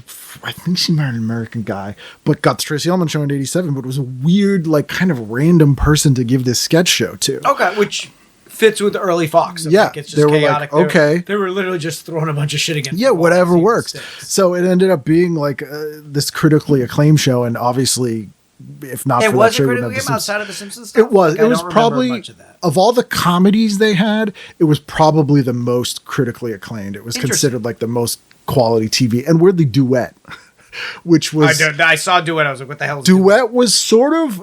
It was kind of about 10 years ahead of its time in that it was like in a very adult sitcom about like adult kind of yuppies dating. It was almost like a comedic 30-something. But yeah. And it was kind of interesting, but it definitely wasn't like a sort of Mad About You-ish, but like 10 years earlier, more 80s, very yuppie. The Tracy Ullman thing, when you said they did like dramatic sketches, is that a format that was like that? I've never watched anything like that. No one Here's did a that. comedy thing, and like and you'll get like an All in the Family, which had drama but also had comedy, and they could seamlessly, obviously through Lear, transition back and forth. But from a sketch show to do like, here's a joke thing, that's like so vaudevillian. It was crazy. It was nuts. It was like, someone just be this kind of melancholy monologue or a sketch about like this teenage girl who's sad, but if it was a sitcom, it would have made more sense, but they would just do that. It was like kind of an interesting piece. It was just like, let's do a little blackout That's piece. cool. It was cool. There was go back nothing and like watch it. maybe. Yeah. Yeah. It's, like most sketch shows, it's the highs are high and the lows are low. Yeah, but yeah. I would say it's more consistent than most sketch shows. It In terms helps of that the- it's a yeah, 30-minute show. Yeah. But absolutely like more coherent, and it's all around her as well. So it has that sort of unifying thing of anchored with one person, which didn't happen a lot. You had like Carol Burnett, but most sketch shows were an ensemble. It wasn't, or a rotating host or whatever. Yeah. So it was unusual to have like, this is her sketch show. Exactly. Like this is the. And she would come out. It was very much like Carol Burnett. She'd come out at the beginning and introduce, and she'd go out at the end. But yeah, weird. But again, Fox was like, we don't know. But that was that was kind of Fox's thing back then. But we benefited from them not having a lot of money, not knowing what they were doing, and just throwing whatever on the air, and happened to be stuff that was really good. Yeah, it sounds so very punk rock of Fox. Yeah, because it was very like, odd. as long as you can do it for this amount of money or less, like you don't and have a it's- big budget, but you're not boring. works for Things us. happen. Yeah. Which they spent a decade trying to reverse engineer after that. But not a bad night. So then Monday, where were we on Monday? Well, we're on Monday, yeah. So again, Alf night. I'm going Alf. Yeah, we're starting and finishing on Alf. I feel like we've already kind of covered my relationship with that, but I will say that like also for Alf in the 90s when I was in a touring punk band, me and the drummer from the Casualties was a big Alf fan. But back when nostalgia, again, this sounds so weird and old, but before nostalgia, pre-internet, nostalgia was a slightly different thing.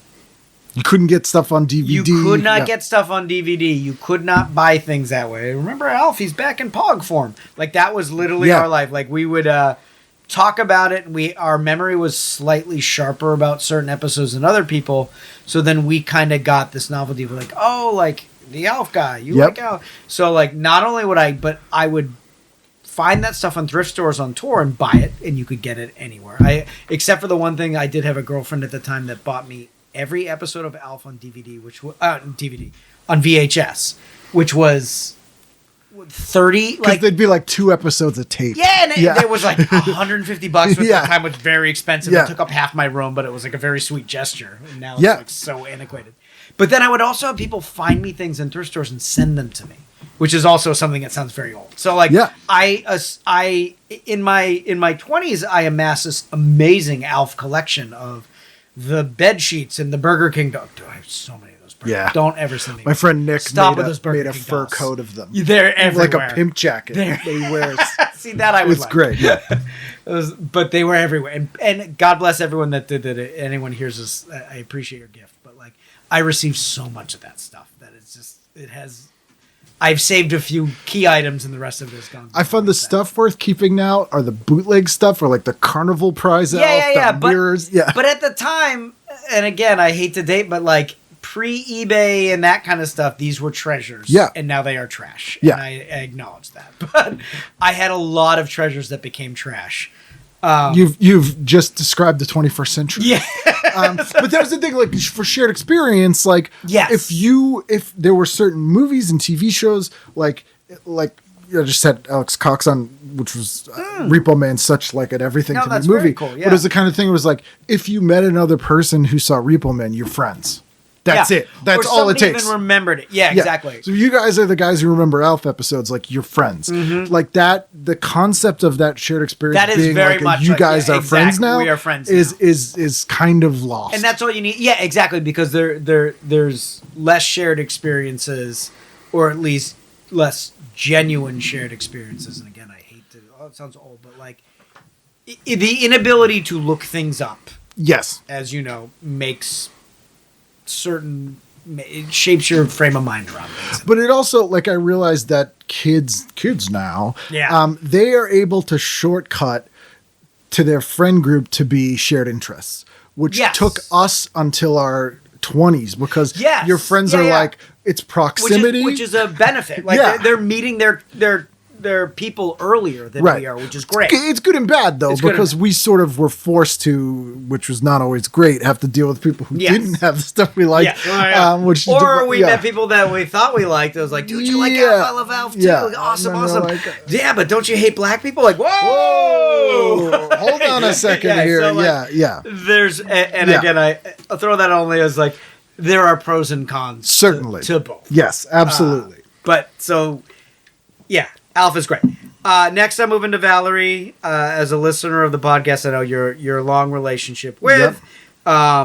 Interesting to me that the listing here is just Valerie. Is that pre the firing, pre the death? No, but pre Valerie's family. Yes. Or is that a shorthand that TV? Nope, Guide would it was use? called Valerie. So when the show first started, it was mid-season replacement. It was called Valerie.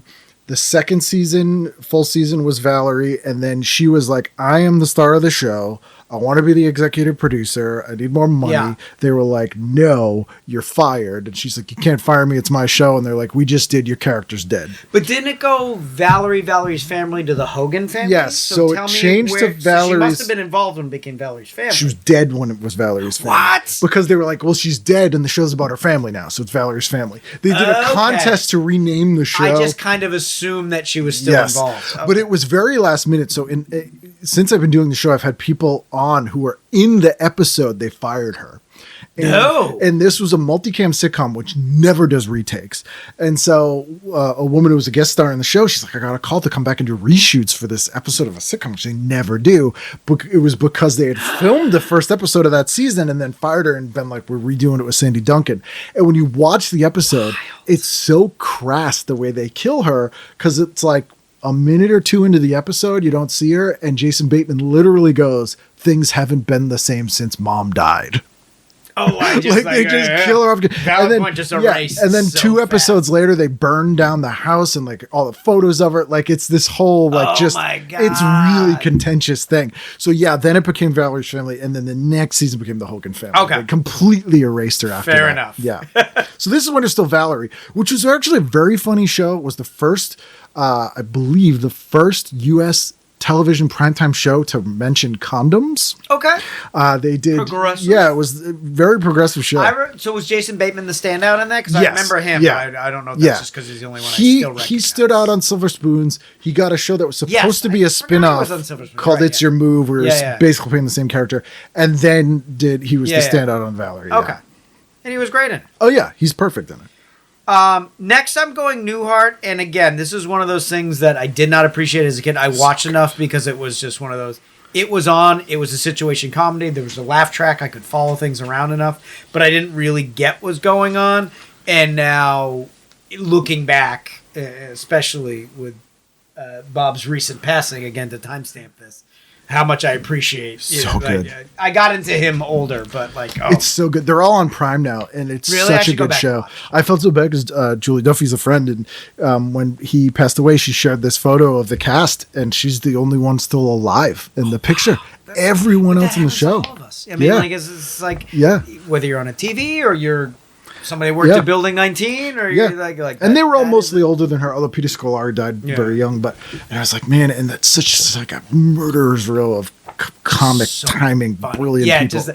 just delivery. Like And- delivery as an art form, people. If you, I've said this on the show, but not in a while. If you liked Get a Life, Yes. Chris Elliott show. Which, go ahead. Sorry, I'm going to let you finish your statement. The whole last season of Newhart, all the writers, 90% of them went to Get a Life. Oh, really? So David Merkin, they were getting younger. They're like, we're going to yeah, do this younger and so thing. that last season's super weird, like the famous ending. Yeah. The whole season's weird like that, and it makes sense. Like Right. they seed that throughout the thing. So there are almost Get a Life-ish episodes of the Okay. last season of Newhart that surprise people. Because Seinfeld followed a similar trajectory, and I don't know. Is that like a established thing that people Well, talk about how they got very cartoony? Sort of. Once shows go past 5 seasons, they get Right, right. weirder. Well, just- Usually because the writers turn over, but they run out of and things to also do. The characters, when you start writing a sitcom, I'm assuming never written one, you write situations that the characters can exist in. Yeah. And then you get to a situation where now you're just writing for the characters. You're writing, and if you do it right, you're doing a Newhart, a Seinfeld. If you're doing it wrong, you're doing Urkel. Yeah. You know what I mean? But you You start.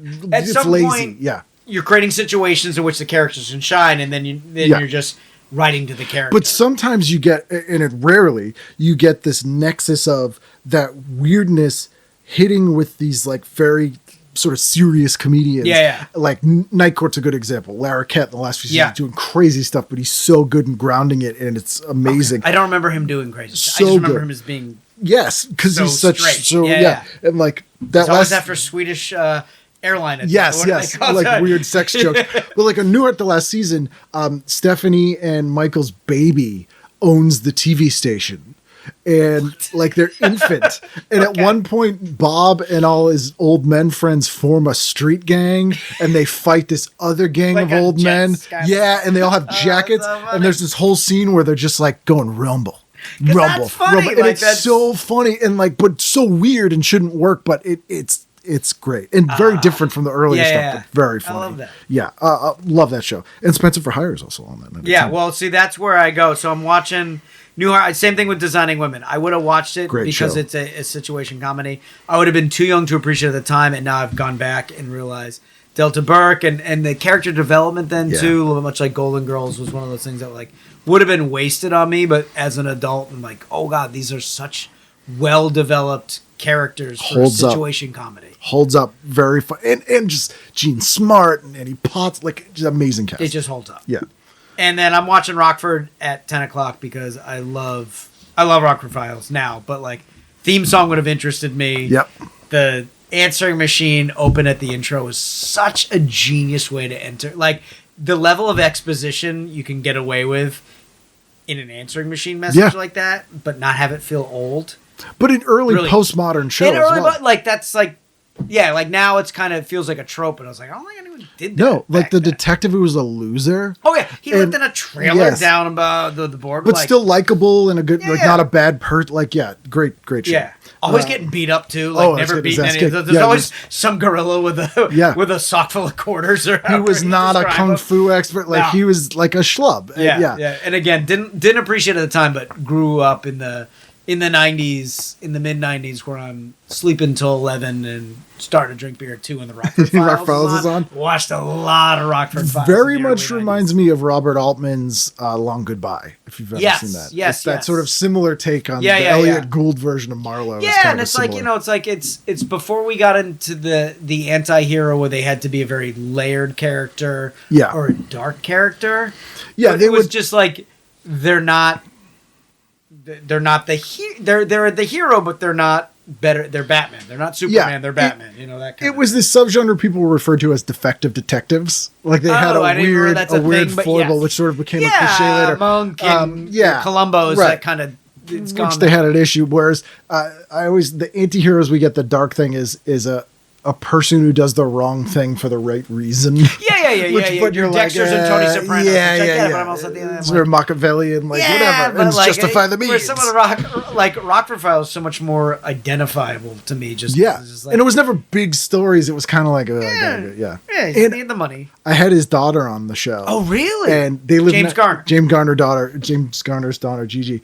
They lived next door to Steve McQueen, and who is the anti-Rockford, he's the hero. Yes. He's the dashing hero. Her dad and McQueen would drag race in their street all the time, in their neighborhood, and their suburban Los Angeles neighborhood. They'd get, which is just kind of crazy. It was close both ways. Yeah, they were both pretty good at street racing. I don't even know what that means, but I just like to think of James Garner doing it. And also, if you get pulled over, it's I'm James Garner. I'm Steve McQueen. All right, fine, go. Yeah, Tuesday. I'm starting again. I'm very predictable. We're starting on Who's the Boss, and we're following it all the way out. We're doing Who's the Boss. We're doing Growing Pains, just for all the same reasons. Yeah, Who's the Boss show I never liked, watched every week. Really? Yeah, show I really liked, watch every week. Loved Alyssa Milano. I think that was the reason. Everybody does. But you know what? I have not tired of. No. The way she's only gotten better. She's only gotten better. Her relentless politicking in the face of trolls, Twitter's not my medium, but I like the way pursuit of justice remains. Yeah, her understanding of what her star is and still be willing to risk it based on that. She's a genuinely good person. I find it refreshing. Yep. Growing Pains, same thing. Kirk Cameron did the exact opposite thereof, but I find it very charming. But his politics are wrong, and his understanding of how the world works is inaccurate. He's a classic born-again cokehead. Now, I've done a lot of cocaine in my life. I can't imagine how much cocaine one needs to do to suddenly become that. It involves literal brain damage. Okay, a friend of mine is a comic. A friend of mine is a comic is also a neuroscientist, and one of the things he studied was giving rats cocaine to see what it does to the brain, and it literally would give these rats similar brain damage to people who had traumatic brain injuries, that makes sense. all this kind of stuff. Yeah. And so these people, when they get clean, they basically replace it with this weird Jesus stuff, you have to, and become super holier than now, which fits in with that I'm the main character. You're making up for past mistakes. Even if you're not filling holes you create in your brain, you need to, especially with cocaine, you have to channel that into yourself. The self-aggrandizement is the same. Yes. And again, as someone, and now I've done, when I say that, I certainly haven't done Kirk Cameron levels, and I could never afford what he had, which is also probably blessed. You also weren't getting sackfuls of mail every day. But I do understand that notion of it's 2 a.m. and I desperately want to talk about my third grade teacher, and it seems very important. Yes. That's how that everyone needs to hear this. Everyone needs to. This is a very important fact about my third grade teacher. Have you ever seen Kirk Cameron Saves Christmas? No, I have not. It's a Christmas movie he made a few years ago. A few years 2019. ago. So this is deep into the this is about the war on Christmas. It's amazing. It's hilarious. Not intentional reasons. He basically is Christmas is about presents. Jesus used to give people presents at the base of trees. All this stuff is totally fucking wrong. But he's what's next? Hot chocolate's bad for you? It's unbelievable. Oh, it's such a good hate watch. It's really a great hate watch. Yeah. That's okay. And you know what? Alan Thicke. Creep. I like him. Is he a creep? He was a creep. Oh, but and his kid's a creep too. Yeah, I found out later he was a creep. Can I change my answer to what was the wife's name? Oh, Joanna Kearns? Awesome person. Joanna Kearns? directs Like a him. lot of TV now. Okay. Really good person. Her twin sister was an Olympic swimmer. Oh, well, there you go. And Yeah. we're doing this during the Olympics. Yeah. Okay. And after that, I'm doing Moonlighting again. I did not enjoy it at the time, but I have a very specific So memory good. of watching one episode where I don't know, when did Ferris Bueller's Day Off come out? 85. 86. 86. Okay. So I have a memory of watching Bruce Willis break the fourth wall and having that be my first understanding. That would make of sense. Breaking, but Moonlighting started 85, so. Okay, because Ferris Bueller doing it like blew Yeah. my mind it's still my all-time favorite movie, and that was like a big part of like Sure. so again, memory is fallible, but my understanding of Moonlighting, everything went over my head. Was there even a laugh track or no? No. Okay, so that would have Shot on film. that would have set me back. So it would have been on after a Cheers or something to watch. I would have been confused. But I do remember Bruce Willis turning and talking directly to us, the audience, and having that being like, are you allowed to do that? And I know I should go back and rewatch it. It's really good. They're all streaming. Alan Arkish, speaking of him, I think Yeah. you mentioned before the show, basically a proto-punk rock Yeah, guy. yeah. He directed a ton of Moonlighting. Oh, he did? And his approach was like, it makes sense. Okay. so yeah. there was a subversive there that I probably wasn't picking up on the time, but that Yep, feeds very directly intentional into my subversion. brain. Yes, absolutely. Okay. Yeah. And then I'm going to go 10 o'clock just to note, after I get bored of Moonlighting and I don't understand what's going on, I'm clicking over to One Crazy Summer just because we mentioned Steve Holland earlier. So good. Shot in the Cape. Shot on the Cape. Shot on the Cape of the beach I frequent to this day. Do you remember when they were shooting it?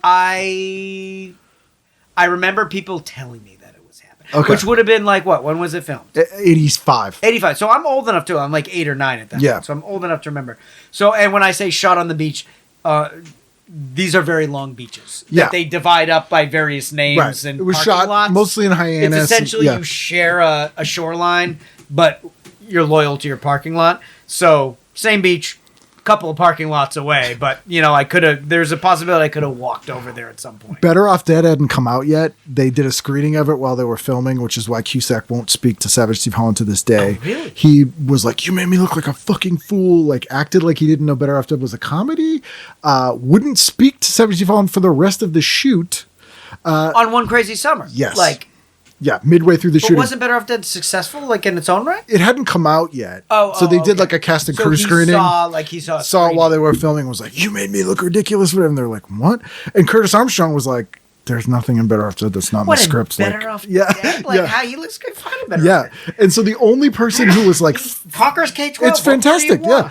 The only person who was famous or was known at that time was Curtis, because he had been in Revenge of the Nerds. Revenge of the Nerds, yeah. So like on weekends, because Bobcat was in it, and he's friends with Tony V, who's a Boston comic, and Bobcat was a Boston comic. They would go hang out in the city, and they wouldn't get recognized, but everyone recognized Curtis. And he's like, all I remember Boston is people being like, fucking booga, booga, fucking booga, gotta fucking be a booga.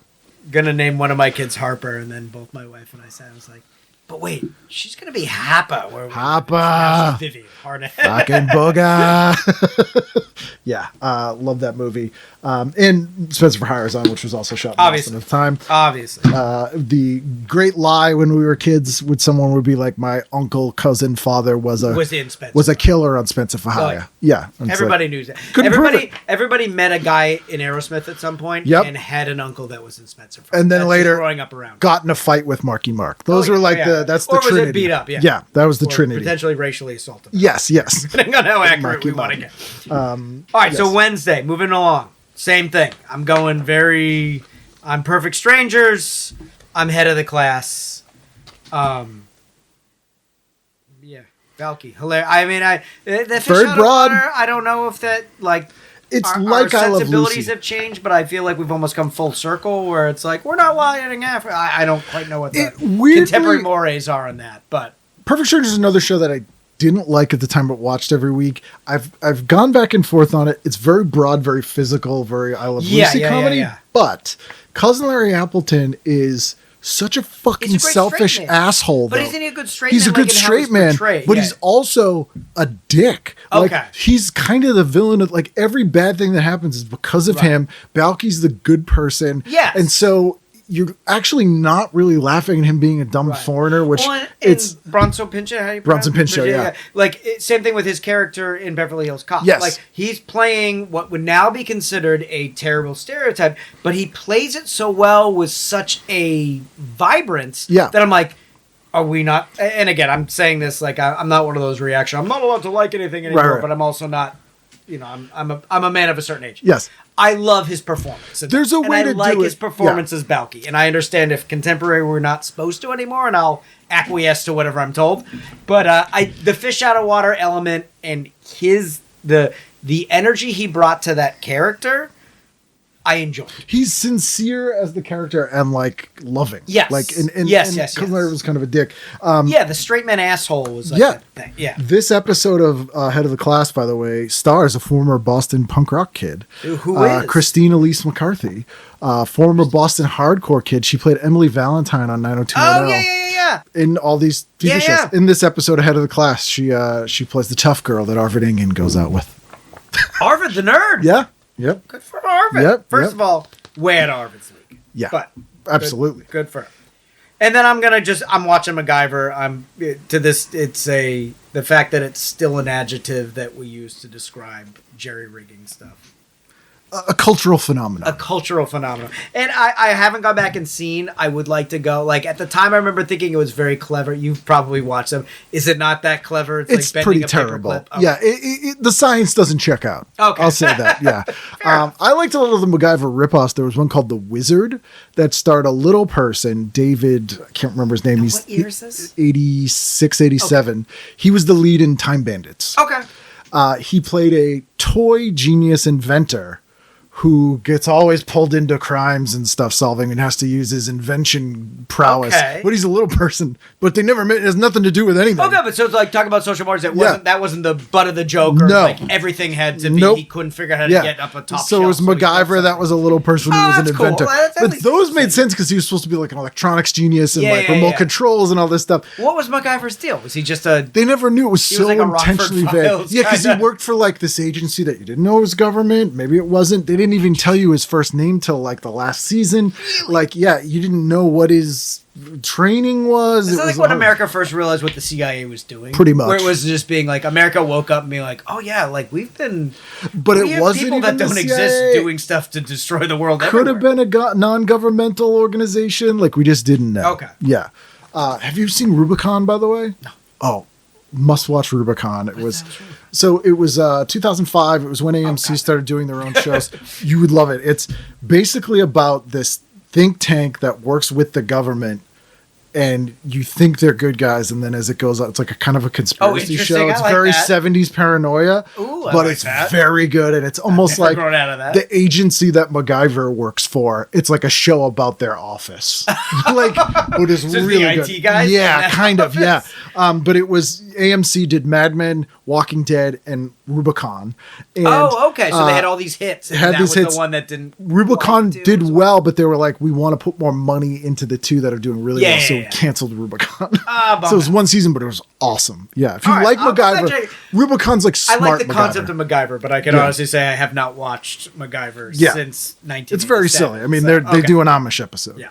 Okay, great. And I'm closing out on Rockford again. Yeah, fair enough. All right, so now we're on Thursday. Yep. I mean, I'm, again, talking about what are we supposed to do versus old versus new. I'm watching The Cosby Show. It's a good show. I still, to this day, love it. I have not seen it since any of the realizations. It is hard to watch. And I don't know how it would hold up for me.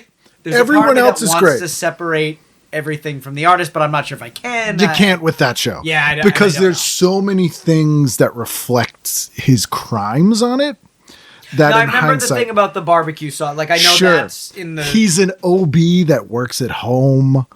Like that's very, like he didn't have to be that. Okay. Why? That's very specific. Like there's a lot of weird stuff like that, but. The rest of the cast is amazing. The writing is good. I feel like just, it's such a foundational core pleasant memory for me, and I realize this concept has been explored by a lot of other people in pop culture that have a lot more claims to it, so I'm not going to add a lot there, right? But it is First thing I ever remember, my family's first VCR is we taped the Cosby Show episode where Theo wants to live in the real world. Yep. And they make the real world apartments. And to this day, Rudy coming down the stairs is Mrs. So-and-so. The landlady? The Yep. landlady. She's all right, but she drinks too much. Yep. Like, I'm laughing right. I'm never It going was to, funny. I'm never going to not find that When funny. him and Cockroach shaved their heads to be in the video. Dude. And I will also say the big speech where mom's a lawyer, you're a doctor. Maybe I just want to be regular people. He's got this big thing, and the audience starts That clapping. was the dumbest. That was the dumbest thing I hear my dad's voice saying the Yep. same thing. I say the same thing to my kid. I have a lot of learning disabilities. I pass them on to my poor children. Well done. And every now and again, she's gonna go like, "I'm just trying you to," and it's just this big trying to circumvent. Like she's just being lazy at that point. And I will say that is the dumbest. And my dumbest inflection is, I wish he had a different last name, but Yeah. it's Dr. Cosby's saying that to That's Theo. the pilot. Is it That's really? the moment in the pilot when that's so great. we like get what that show That's is. so great. And for all the things that inspired, like the Roseannes and the Married to Children we talked about earlier, Poor Payso being like the anti-Cosby show, that's still better of what they were trying to do. Yeah. That's still the honesty. Now, yes, they were upper middle, they were rich people. Yeah, happened to be living in black, Brooklyn, which in the and 80s changed everything. But like the fact that they were, but that they were a reaction to the 8 is enough. Yeah. Just bullshit. It wasn't of, like, that Saccharin's, Yeah, we're yeah, getting, yeah. Family It Ties was doing. Yeah. Exactly. It wasn't Family Ties, a show I really did I love. love But it, yeah. It wasn't Family Ties. It was a loving family that could still bust each other's balls. Yeah, Buster. There was a level of reality and authenticity to it that transcended sitcoms. I can't speak to their familial dynamic, but Yeah. definitely transcended. That ball busting family Yes. of like, we can all make fun of each other, but you can't make fun of us. But you can make fun of us, yeah. It was kind of the first show and that they did that. And again, long before they started, everybody's uncle is a famous jazz musician. They were Oh yeah, constantly, Stevie Wonder's on. we're gonna let yeah. Claire sing for half an hour. But then, like, really, like Bill Gunn was on that show all the time, and he was one of Cliff's dad's poker mates. And Bill Gunn had made this movie called Ganja and Hess in the '70s, which was this like experimental sort of Black Power vampire movie, and was this really brilliant, got like really interesting sort of New York intellectual of like African American mid-century culture. So was on that Bill show. started policing the morality of his cast. Yes. Before he kicked Yes. off with Lisa and all the other stuff. Yes, for Angel Heart. Yeah. Which again, interesting movie. Not great. It's And fun good to for her watch. for doing it, Yeah, but, De like- Niro's particularly bad in that movie. Surprise. Phoning it in. But good call. Yeah, I'm watching Family Ties afterwards because it's perfect. I love it. I'm watching Cheers because it's perfect. Yep. And at the time, it would have been a little above my head, but I would have the laugh track. At this era, I'm more of a Woody guy than a Coach guy because it's dumb fish out of water stuff makes more sense. As an adult, I go back and I appreciate other stuff different. It's funny, yeah. At that age, I was a very staunchly Woody Rebecca guy, and in my adult years, I look back. Oh no, it's Coach and Diane. But like you know, like see, I'm a Diane and Woody, but I love. Again, one of the only shows with a cast replacement that was just as good as, if not better. Yes, but not a copy of the person. And it also, replaced. like the Woody to Coach thing is like, oh, a lovable idiot, but two wildly different lovable. Well, it's a father-son relationship, but it flips. Yeah. Whereas I feel like the Diane and Rebecca was, to their credit, wildly different characters. Well, like the will they won't they element still exists, but the Diane struggling intellectual, the power dynamic versus the wannabe yuppie. Yeah, the wannabe intellectual versus the wannabe yuppie, which. But Rebecca was also fucking nuts. Crazy. Like, but in a weirdly empowering way. Yeah. Like she was the boss and was crazy. And you're more up on these things than I. The dynamic with Sam and Diane when it got like almost violent do people talk about that? Is that like frowned upon? It's frowned upon now. It's like, shocked. I remember watching it. I rewatched during COVID, and I still love. And you can't not from this area. And I'm not a shrinking violet of these things, but I'm. It is kind of shocking. Yeah, it is kind of shocking. I'm like, yeah. You can't talk. You can't just slap to a lady. Women that way, and you can't talk to an employee who happens to be. So there's all. And again, I don't like when people apply current mores to older things, but that's close. That's not far enough in the rear view where I'm like, this. I'm not saying people shouldn't watch the show. It shouldn't be a beloved show, but I'm like, are people talking about how wildly? And I just don't, because I don't pay attention to pop culture. The interesting thing, because I've talked to people who are way younger than us that never watched the show and then have revisited it because they're like, so they've been kind of horrified by that and they're like super misogynistic and stuff. They're allowed but to be. I've been like, well, the thing you're missing though, because I always try to like, yes, some things are just bad. Context and intent. And the context in that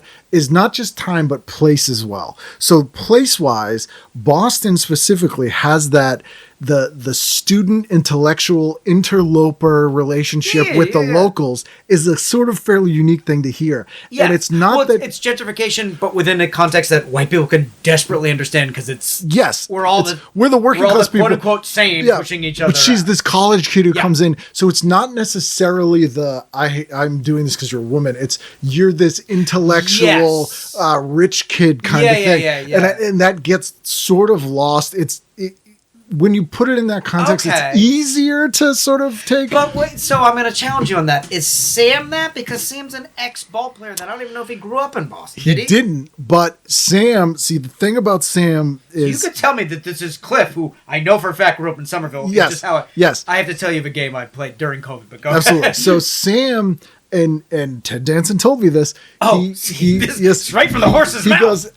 He goes, the writers gave me everything I needed with that character because they named, and this was not intentional, but this is what he used to play the character. They named him Sam Malone, which he interpreted as Sam Alone. He will always be alone. Okay. He's never going to have anyone with him. He's an ex-alcoholic and always will be. Yes. And he holds this over everybody, which is everyone in that bar is an alcoholic.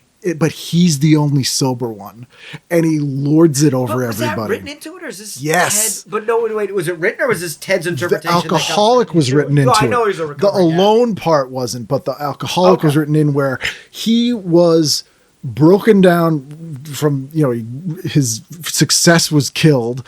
They never really said if he was from Boston, but he was enough there that he lived there. Knowing what I know about baseball and knowing what I know about relievers, and I think he's a reliever pitcher, right? He wouldn't have been but I would say it makes sense that he's like, I'm actually from Idaho, right? But weirdly, that Cleveland. Almost makes it better because he's overcompensating. But that's also a very Boston thing. Yes. You have a guy who's like, I moved here 30 years ago. I'm more from here. Now from I'm you. more Boston than you are.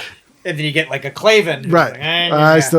So against a Diane who moved here, who went to BU, and then blah, blah, blah. It's a very weirdly complicated socioeconomic structure.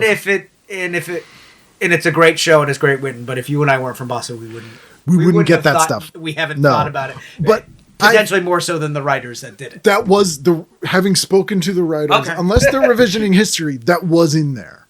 That was part of it. And that's part of the reason why it was specifically set in Boston.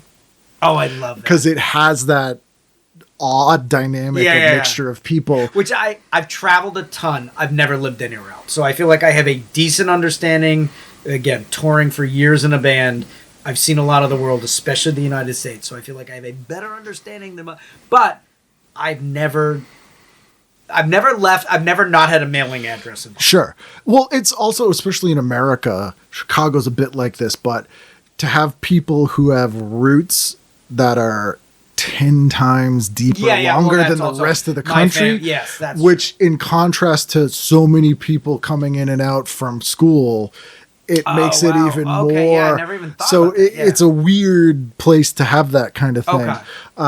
So that's part of it. But sorry, you were referencing specific conversations you had with younger people around Cheers. And I'm just very curious. So you gave them the idea of the context. Did that change their opinion on it? It did. Okay. Because they were like, when I look at it like a class power thing and not, which is more specific to the people, the characters, rather than the, it makes more sense. Okay, that's interesting. Especially when you look at how he deals with Rebecca too, which is very different. It's not he doesn't hate women. He's not and he's constantly overcompensating, and his womanizing is actually really sad.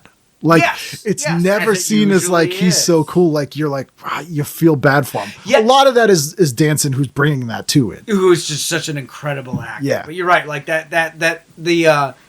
So the obsession with sex in that regard, like when if you look at it, which maybe they were doing also because Lara Kett's such a good actor, but going back to Night Court, right? It was the insatiable of his sexual appetite. I'm at least when I was a kid, I saw that as being like, oh, they're writing it like as something that's to be admired, Right. and then when you actually go and look at it, it's like, oh, this poor little puppy is just Yeah. chasing love in all the wrong Which places. they write in later in Night Court when Dan's backstory comes out, and his real name's Reinhold, and he grew up really poor in I don't Appalachia, know. I don't and he's remember all invented this persona for himself. Oh, interesting. So it's See, these really characters funny. are more developed than I gave them credit for. Yeah, it's very funny. Do they still develop and your sitcom characters like that? Or is No, this just you don't old have guys think time. like they don't make them like that anymore? Well, you don't have time. You That's true. The shows, the 4 minutes that they miss, it's a lot of time. Yeah. Like a half-hour sitcom now without commercials is sometimes 17 minutes. Really? It's not the 22 or 24? What's the running? 20? 17, 18 minutes, never more than 20. And you, if your show is not popular in the first 3 episodes, you're Gone. canceled. Yeah, So you don't have time something to like develop. Night Court was allowed to develop something. Yep. Even Seinfeld, all the Yeah. even Friends or something that did well that I don't watch. Like Yeah. one of those deals. You have time to they develop were this- allowed to develop and a characters history in a as way well. that people Yeah. aren't. So it's not that writers are getting worse or lazy. It's just they're so limited. It's a different thing. You want clips, you want to cut up, Yeah. you want This is how it's gotta punchy show up on things. YouTube. Yeah, and it just Interesting. doesn't translate to it. Interesting. And the big thing of Cheers is that everyone in that bar is an alcoholic except for Sam, Yes. or is he's sober. But that's why it's the great. You get a doctor and a mailman and a finance guy, which They're is such a all Boston the thing, same. which again, yeah. it's an American thing, but it's really not. Yeah. So I know I teased it earlier, so I just want to reference. But like during COVID, I had a running text thread with a lot of different people in my life, all from Boston, from various friend groups, where it was like, hey, like where do you think these people are really from? And Right. like no one is going to get it, but on the well, not no one, but people not from Boston. But I'm like, okay, Cliff is from Cambridge. But he inherited his mother's house, so it's just part of Cambridge. East Cambridge. East Cambridge. We got very specific. Yeah. And like, Norm's from Braintree. Yeah. And it was like, oh, because of this, and he talks about commuting when he's a painter, and that's Yep. going to be like, I'm not going to bore the audience. But, Carla, like, East Boston. Carla's East Boston, that's Yep. given. And Yep. she talks about the airport at some Yep. point too. But then every now and again, I went and rewatched, and they do establishing shots, and it would then either confirm or challenge. And I was Yeah. like, and again, when they do establishing shots for a sitcom, they're not doing to the No. backstory of that. So like whether you have to take that at face value or not, but like when it justified one of my things, I was like, no, this is You the get pretty establishing shot, close. This thing is there. Yeah. It was like, and if the establishing shot didn't work, I was like, well, that's My stock whole footage. They're not world paying is attention. yeah. But it was a really fun exercise for very Massachusetts people. Yeah. To argue whether or not Cliff was, because there was a big thing whether he was Charlestown, Somerville. Yeah, Somerville. he was in our summer because Charlestown, you're not inheriting a house, No. you're inheriting an apartment. Yeah. It was either Somerville or Cambridge in terms of the type of home that Yes. you inherited from Ma. And then we eventually decided that it was Cambridge based on the way he talked about his 100% it makes was- sense. Yeah. And there's the whole Park Street Under thing, which we don't have time to get into, which I did a video on last year. Oh, really? And I got an episode of it, and I will say definitively, Cheers did not rip off Park Street Under. Okay, good. No way in I've hell. never seen. I've heard the thing. It's fucking awful. All right, so I'm dragging this out, but I'm definitely going Night Court. Yep. We've already touched on it. What's not to love? God bless Harry and Harry's character on Cheers to go back when he played Harry the Hat. magician grifter. I Yep. effing love it. Fantastic. And then at 10 o'clock, I just want to give it a shout out because I haven't. It's WKRP. Like I grew up on the Nick at Night style of reruns. Yep. So at this point, that's still very fresh in my mind. And also, what a great show for a kid at 10 years old not knowing anything about how radio works. Yeah. And understanding, like learning about Herman Hesse, who later head of the class, we see him later, and Venus Flytrap. He hated the kids on Head of the Class, by the way. he? Yep, because he was like, this is my show, and the show became about the kids, which is when the show became a hit, because it was supposed to be his show. Yeah. But once they realized focus on the kids, now the show's more interesting, he was very angry all the That time. guy is delusional to think Yeah. that a man that looks like that Yep. deserves. I had Frischman on, who was Arvid. Oh, And it was really? interesting to hear. He's like, he wasn't like an asshole to everybody, but he was not happy. Didn't want to be there. No. No. My man, you're lucky you got a second chance. Yep, but he's like, I'm the I was in a WKRP. Well, that happens. I read something recently about Family Ties where the mom and dad had the same thing. And then it was Michael J. Fox's. Of course, you can't control that stuff. No. Like, well, the A-Team. And who gives? If anyone thought the A-Team wasn't going to be George Papard, It was George Papard's show. Fuck you, George Papard. You have look at that guy and look at you and tell me which one is more charismatic. But for television. that's why they would And not. same thing. Yeah. I get if you're Michael Keaton. What's his name? Gross. Michael Gross. Yeah. Michael. It seems like a lovely man. Oh, yeah. And the woman that played his wife, Meredith Baxter Bernie. Yep. Also seemed lovely. And that idea of like, oh no, we were like stars in the 70s where nobody cares about a sitcom where you play level-headed parents. Yeah. It's not going to be It's not going to be interesting. Yeah. But Is you it the can't. same thing like they did you with can't Urkel. Like force that, whoever though. who Yeah. thought that Family Ties was going to be their show in Urkel? Yeah. Or Family was it Matters. Family Matters. Which excuse was me. a show about a working class black family. Yeah, which is interesting, Yeah. but like there was not a standout star there. No one cared. And then like Yeah. and then I mean, granted they took it too far Yeah. with the Urkel character. Well, that's what happened with Good Times, though. JJ was not the focus of that show. That show was supposed to be about a struggling family in Cabrini But at Green. least Amos, what's his name? John Amos. He does hold the room.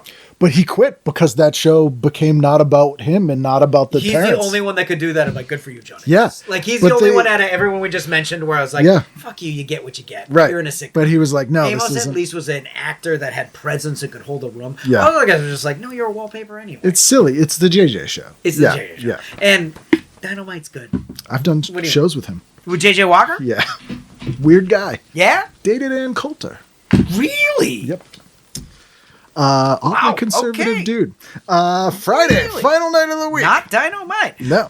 Okay, so I'm watching Garfield, which I'm assuming is a cartoon at 8 Yes, o'clock this on a is a Friday. special. Why is this Yep. happening? So this is Garfield's 9 Lives. This is a special.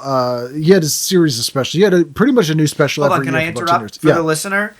I want everyone to know that it does not say Garfield's 9 Lives on the. Do you see that somewhere? Or do you just happen No, I to know that that it's. I know that this was Garfield's. So 9 this Lives. is literally you just having encyclopedia photographic because the one I'm looking at just says Garfield. Does Yeah. not say Garfield 9 Lives. This was a Impressive. Impressive. rare non-holiday specific special. Okay. And this is based on a book that's actually really good that I got at Building 19 to bring this full circle actually. Where they had 10 different artist writers write a Garfield story. Get out. That were, and one of them was really serious where he was a cat that was experimented on in a medical lab and escapes. It was like the plague dogs. Sorry, we're getting real inside, but isn't that the basis of Bill the Cat from Kind of, Doonesbury? yeah. That they were like he was like the anti-Garfield that Yeah. was experimented But this on, or one's like the lobotomy? super straight. It's beautifully illustrated and like colored pencils with like Wait, what- I'm realistic. writing this down. What is it's this called called? Garfield's 9 Lives. I It's have a to go it's a watch paperback book, and then Or they read made it. this. Then they made it into a special. So it's sort of an anthology of like 9 different takes on Garfield, and they're very different. And this was a really interesting special. This was right before the Garfield and Friends cartoon came Okay, on Saturday which I mornings, know which is great. Yeah. But they were still kind of figuring out Garfield, and this was the first non-holiday special. Then there's a Bugs Bunny special they put after because they were like, we got to do a cartoon But special. we got kids. I mean, that makes sense. Like, But we got kids these with were the cartoons. awful late period Bugs Bunny specials where they farm out these wraparound segments to like Korea, and everything was off model, and then they would just have old cartoons in between. But it would okay. be like What'd the you get? voices were wrong. It was Talking it's not back a very towards, good like, one. There was an era where they knew they wanted to market at children, but they didn't Yeah. want to spend the money to create No. content that marketed children. So they're just like, their kids are stupid, show them in. They won't know the difference, yeah. and of course we did. Like you're like that's and not I would have watched blank. it. Like yeah, But I watched Garfield, and then I'm switching over because I assumed that Bugs Bunny would have been some weird thing I didn't need to see, and then I'm watching Mr. Belvedere. Yeah. Because hilarious. and a show that's still really funny. Really? Yeah. And I've heard you talk about the AIDS thing. Oh, It's yeah. funny. I've gone back and watched the YouTube thing. Who's the older brother on that? The standout? He wasn't a standout. Oh, who was but he- Kevin? Yeah. He should have done more than he did. Yeah, well, he became a director later. Oh, good for him. He was roommates with Doug Benson. The stand-up comic. Really? Yes, yeah.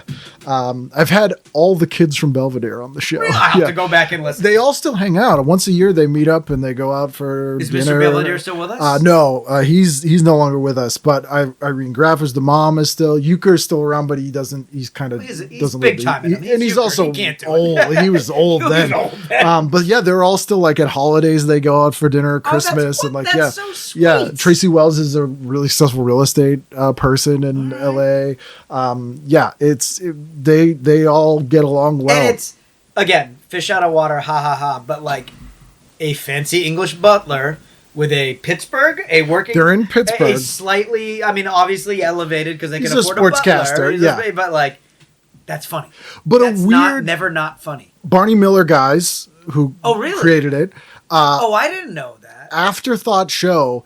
ABC owned the rights to these Mr. Belvedere character in movies from the 30s. Oh, so this is a recycled intellectual property. From the 30s. And so Same thing, a fish out of water. yeah, it was like butler, or English just a butler in an American family. Okay. Not that Yeah, similar, it's but not- the name and the character. And they were like, so former Barney Miller guys, do something with this shit. And they were like, okay. And what they came up with was really funny and an interesting show. And So, and Barney Miller, I watched as a kid, again, not because I loved it, because it was a sitcom. It was in syndication. Was on, yeah. It was in syndication when I was watching. And then you listening to you talk about it, like, made me get back into it. And good. I have to find where good qualities are. But the writing, the ability, the character development without them ever leaving that fucking room, and the way that they are able to pack so much into those characters without making them stereotypical. It's the way they handle so sex well- workers it's and so mental well- illness yeah. and gay people. And I have to. I mean, obviously that was conscious. You can't have assholes writing that, but I can't imagine that they were such far-reaching super progressives that they knew. Like certain things, yes. Like, they kind of were. really? So yeah. So like I get like not writing gay as a joke, but like other things that are just like 20 to 30 years ahead of the time. the guy who created that show was kind of a tyrant. It was a little bit difficult to work for, but he was. What was his name? Dan. Oh my not God, to we're put you on the forgetting spot. his name. I totally blanked. Garfield 9. I know, but it's Seeing it. Dan. I can't think of his name at the moment. But Reinhold Weege, who created Night Court, was one of his proteges. He wrote the show, but he was such a tyrant about the show. Traditional showrunner, though, someone that has an idea and like Sort of, producer and does all that. but Like, how does it exist? midway through the beginning of the first season, he butted heads with the studios like crazy.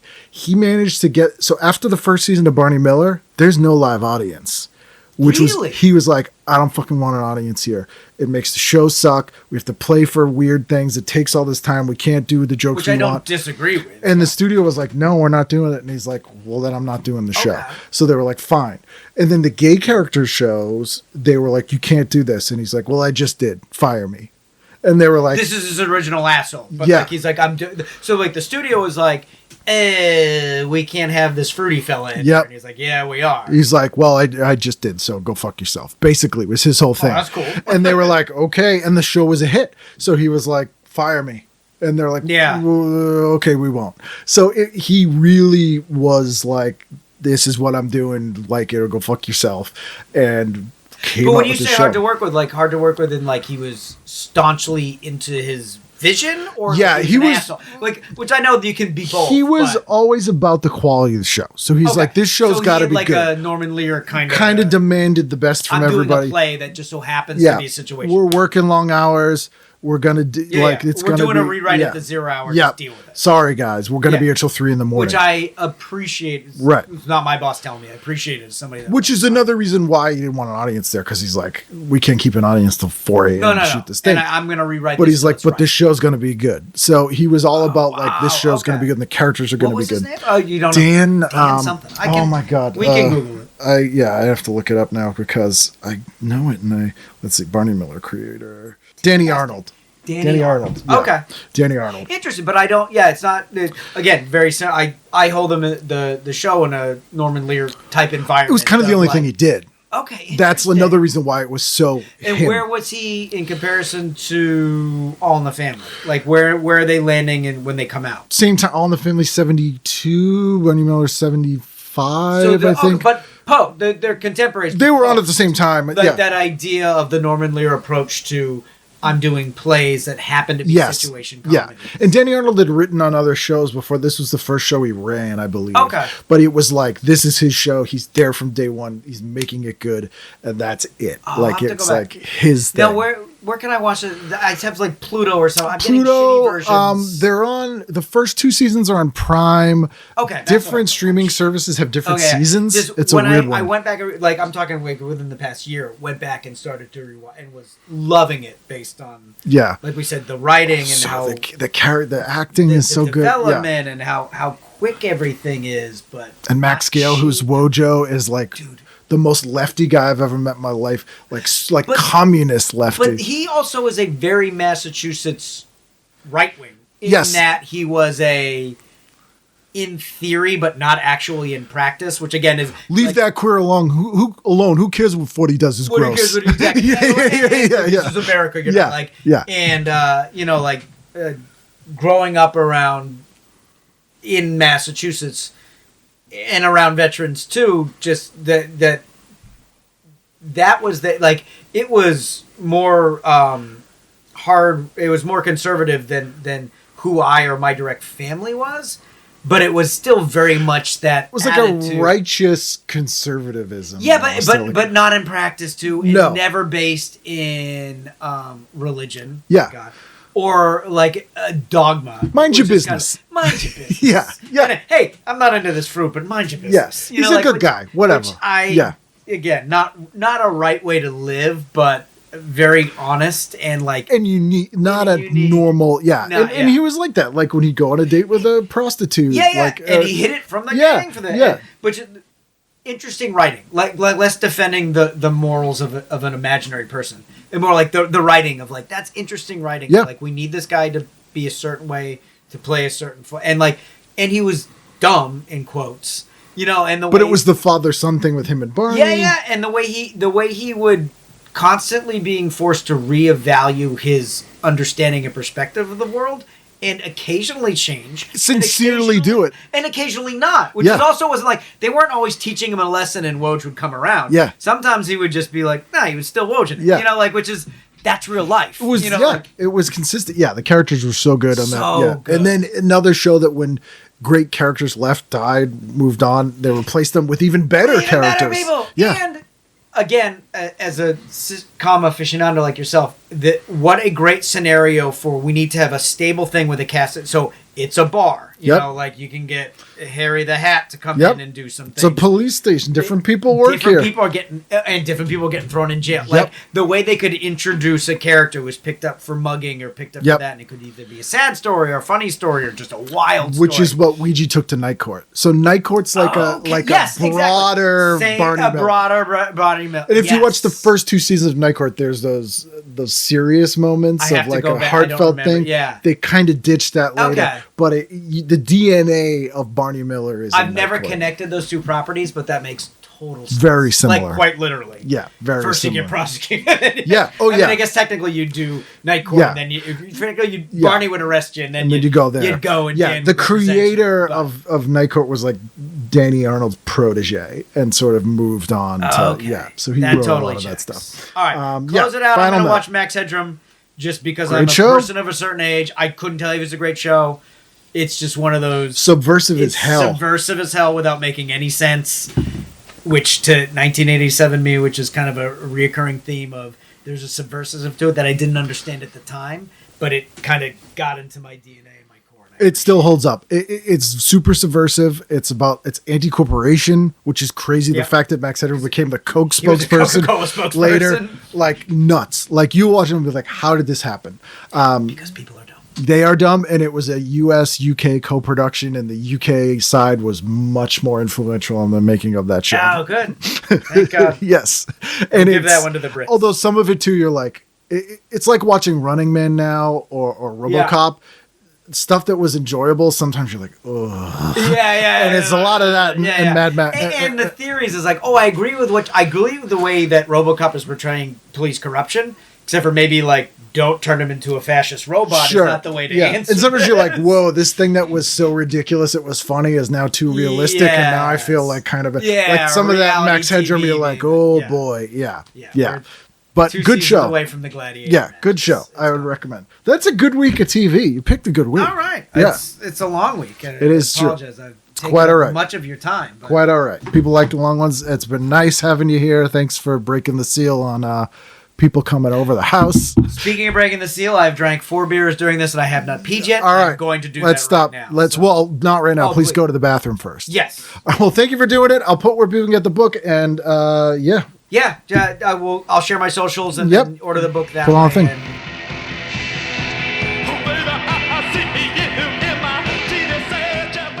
There you go. That's Tripp. Have a cheap day. Essential. It's a coffee table book. It's fantastic. If I'm actually curious, if you've never heard of Building 19, was this discussion interesting to you? Let me know. tvguidancecounselor@gmail.com, ken@icanread.com. Send me a message on the social media at Kenneth W. Reed or at TV Guidance or on the Patreon or wherever those things. If you have other guests that you'd like me to have on, I'm curious about your local discount stores. We all had regional stores, and nothing's regional anymore because the world is a homogenous mess of pain and chaos. But that's a different conversation entirely. And speaking of different conversations, I'll have another different conversation entirely next week on a brand new edition of TV Guidance Counselor. So I hope to see you then for that brand new edition of TV Guidance Counselor. Have a cheap day. And Ken, I'm not flattering you, but like you were one of the people I thought I was like, Ken Reed, the Ken Reeds of this world They need to need see to this. know, and I'd appreciate They need to know.